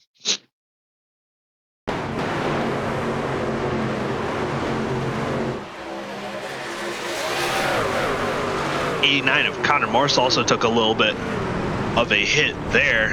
Oh, and the 17 got into the back of the 25. Just, it happens so quick. I mean, we play these replays sometimes in slow motion, but man, it happens so fast. It's hard to avoid, you know, the trucks spinning in front of you. Of course, especially when some margins can be so tight on these green-white checkers and this late in the race. You can get into some pretty sticky situations that you might not be able to find your way out of. That's just how it rolls sometimes, as yet again, looking at another restart here shortly as 93 DJ Trout retains the lead. After qualifying on pole, he was sent back early due to a black flag for jumping the initial start, but has now made his way back to the lead and has been here for a little bit. 22 laps led for this 93 truck. Yeah, and I have faith that Pacey's gonna race him clean. You know, I hope he does, but man, when that checker flag's flying, it changes a lot of us as drivers, especially when you're running in second. But hopefully they have a clean run to the end. Obviously the 18 a little bit faster than the 93, but again, the 93 gets that good jump because he's the leader. It's hard to stay right beside him, and there's not a lot of laps left, so it'll be fun to watch. Yeah, the lights on the pace truck are out, so they will be doubling up. DJ Trout electing for the inside line once again here on the restart.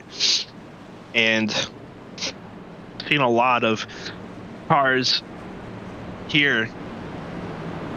Just take a look at the laps. It looks like DJ Trout, Bobby Blowers, and Caleb Carter in the top 4, all on the 2-tire strategy. And Dean Clavitt making his way back into the top 5 with Byron Jones right behind him in 6th. So a few familiar faces back here up again, as well as Kevin Gibby Jr. and Lily Frazier. Yeah, also Steven Oberstadt coming back. He's running in 9th right now after he had heavy damage early on in the race. So like we said before, never give up. You might get a top 10 out of the race. Yep. Into turn 3 and 4 on board with the 34 Bobby Blowers, and once again that Orlando Outlaws Toyota. Taking a look here as they come onto the front stretch, the pace car pulls off. DJ Trout will have control of the restart here as they roll towards the Geico restart zone for our first green-white checkered attempt. The gas pedal hits the floor as we're back underway here at Nashville for our green-white checkered.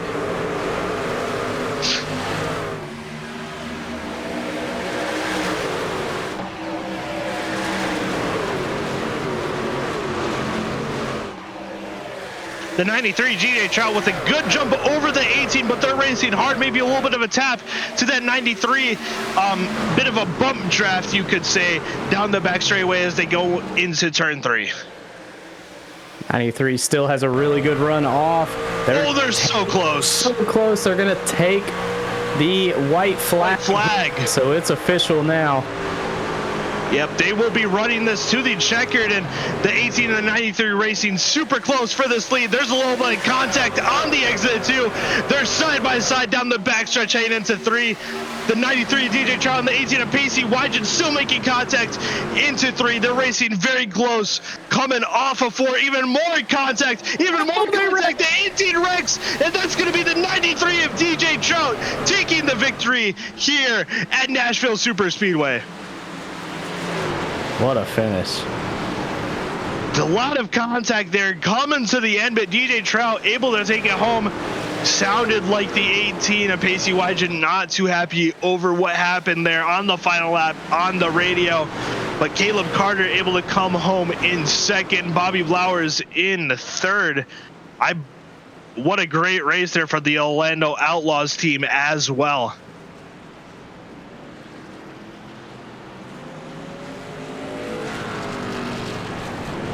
DJ Trout going to park it here on the front stretch and do his burnouts here. See the 88 of John Hagan joining in the festivities, and now the 18 of Pacey Wygen comes around as well. Maybe not too happy with that 93 truck.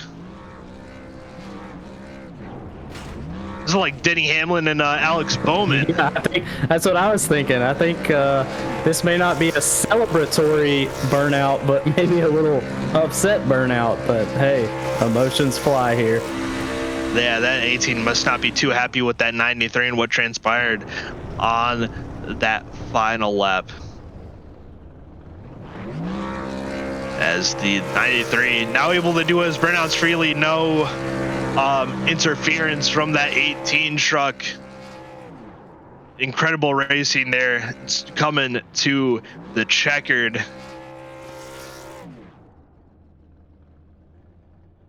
That's going to be incredible win for DJ Trout here at Nashville.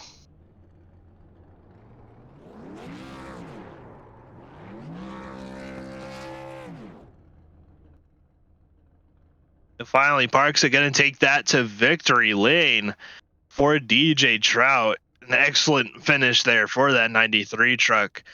Able to get it done after an early black flag on his race. Looking at the unofficial results here for the top 10, the DJ Trout taking home the win, followed by Caleb Carter in second.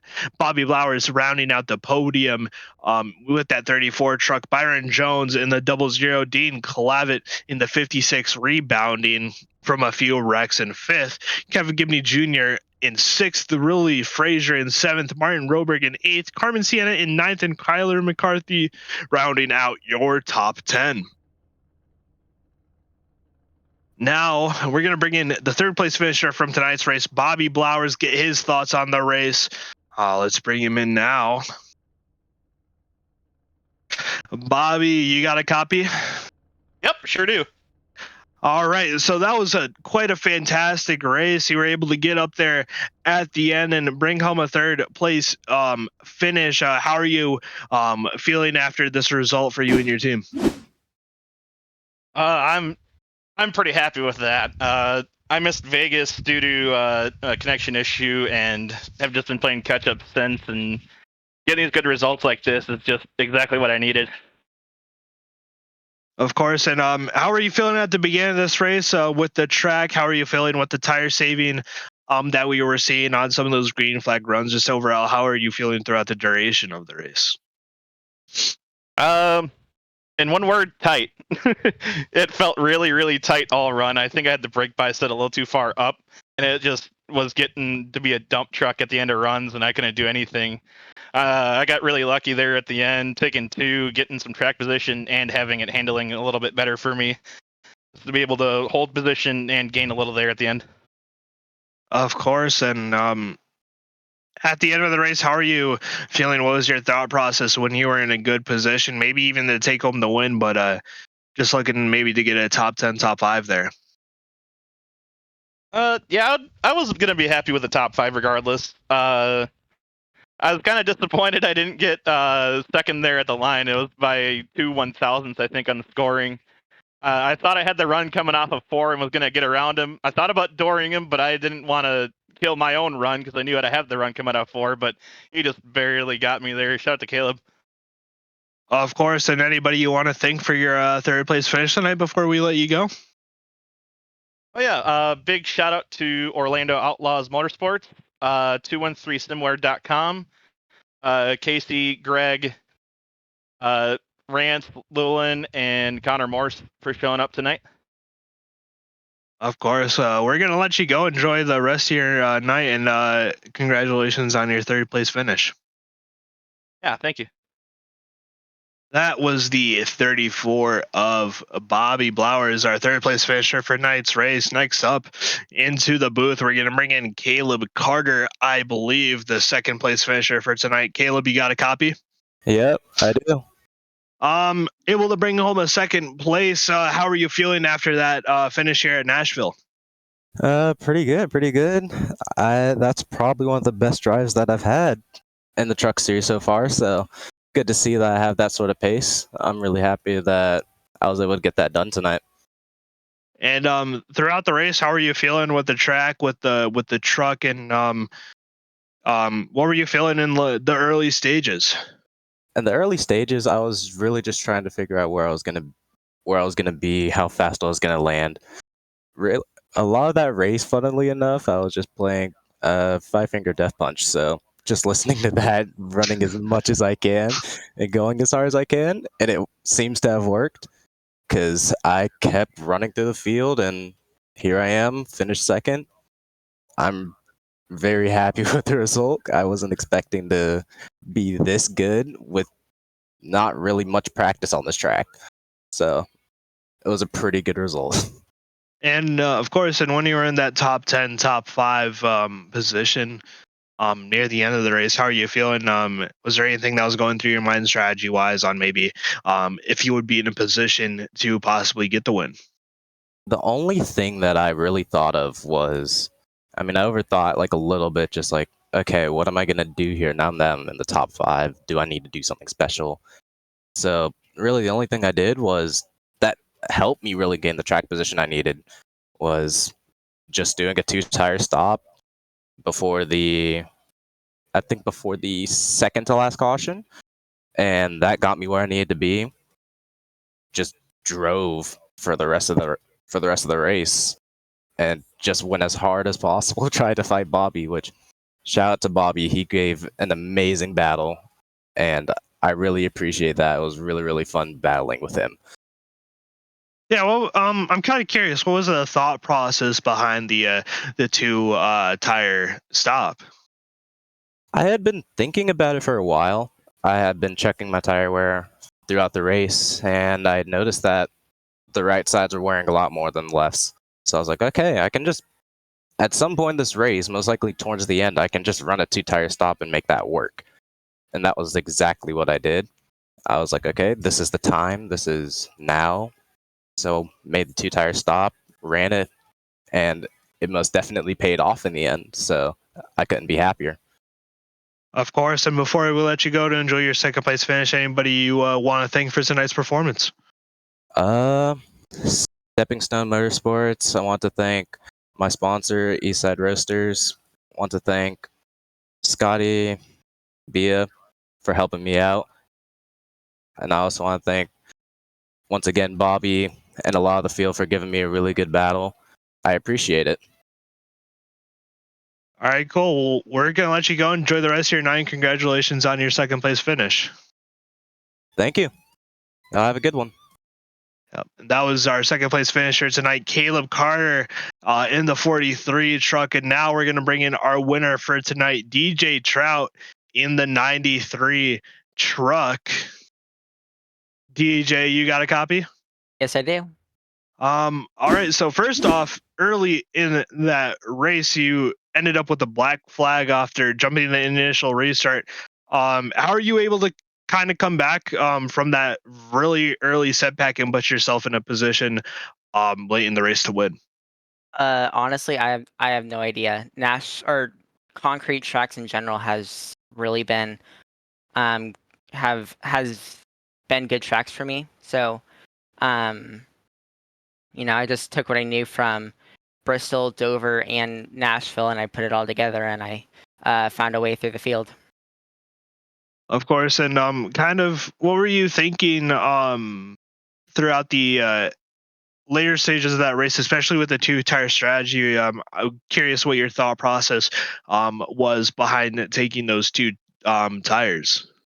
Um, I I wanted to lead some laps, and I wanted to be out front. I'm not up front that often. Whenever you guys see me in other races, I'm usually back in 15th or something. But I felt pretty good here. I felt good with the truck, and I thought I could make the two-tire strategy work. And turns out it worked. Okay, and with those final few laps, with that battle with Pacey, kind of what were you feeling coming to the line and on the particular those last few laps where you made a little bit of contact with the 18 truck? Yeah, when I was coming out of the corner, I got loose. No matter how many times he wants to say I'm lying about that. I genuinely got loose. Then when I hit him, I thought that he came down into me. I don't really know if I went down into him. I didn't look at it clear enough. But for me, I don't win a lot, so I was trying to do anything I could do for the win. Like I said, I don't know if I got it into him or he got into me or what happened, but um, you know, a- at the end of the day, I got the checkered flag, which, like I said, I don't get many of those. Of course, and how are you feeling about this win? Of course, it's your first win on the season, especially after that good pull for you. Just how are you feeling about the win? Honestly, I'm glad that I won on an oval. I had the truck and I had the pace to win on an oval. Um, I'm mostly known for the road courses and stuff like that. So to get a win at an oval and branch away from the road course side of things, it feels pretty damn good. Okay, and before we let you go, anybody you want to thank for the win tonight here in Nashville? Huge thank you to Hagen Shingle Racing. They've been helping me get better every single week. And thank you to my grandparents for watching every single race I do, and thank you to you guys for broadcasting. Of course. Well, we're gonna let you go enjoy the rest of your night, and congratulations on the win. Thank you. That was the 93 of DJ Trout, tonight's winner here at Nashville Super Speedway for the Nashville 250. 250 miles in the books, 117 laps, and a pretty entertaining race, all things considered. Any thoughts on just the race overall tonight, Ryan? No, I mean, just a great race. I mean, an awesome finish. I mean, regardless of contact, I mean, that's going to happen. You're coming to the checkered flag. There is no, as long as you don't just intentionally turn someone, I mean, contact is going to happen. You're trying to battle for that checkered flag. So I totally, understand. Yeah, we see the replay. I mean, you can see it looks like Pacey's coming up a little bit too. So it's two drivers battling for the win.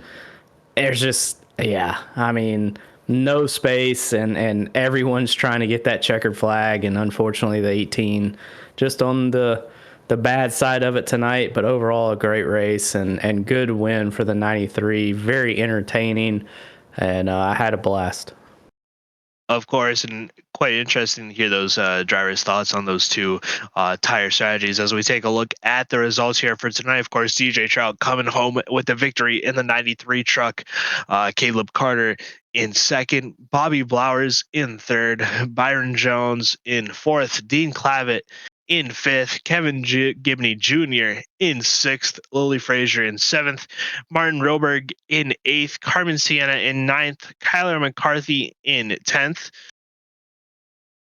Stephen Overstat in 11th, Alfred Denny in 12th, Christopher Pendell in 13th, Pacey Wygen in 14th, Richard Odie in 15th, Greg Pillar in 16th, Dale Markowski in 17th, John Hagen in 18th, Rance Lewin in 19th, and Rodney Ayers rounding out your top 20.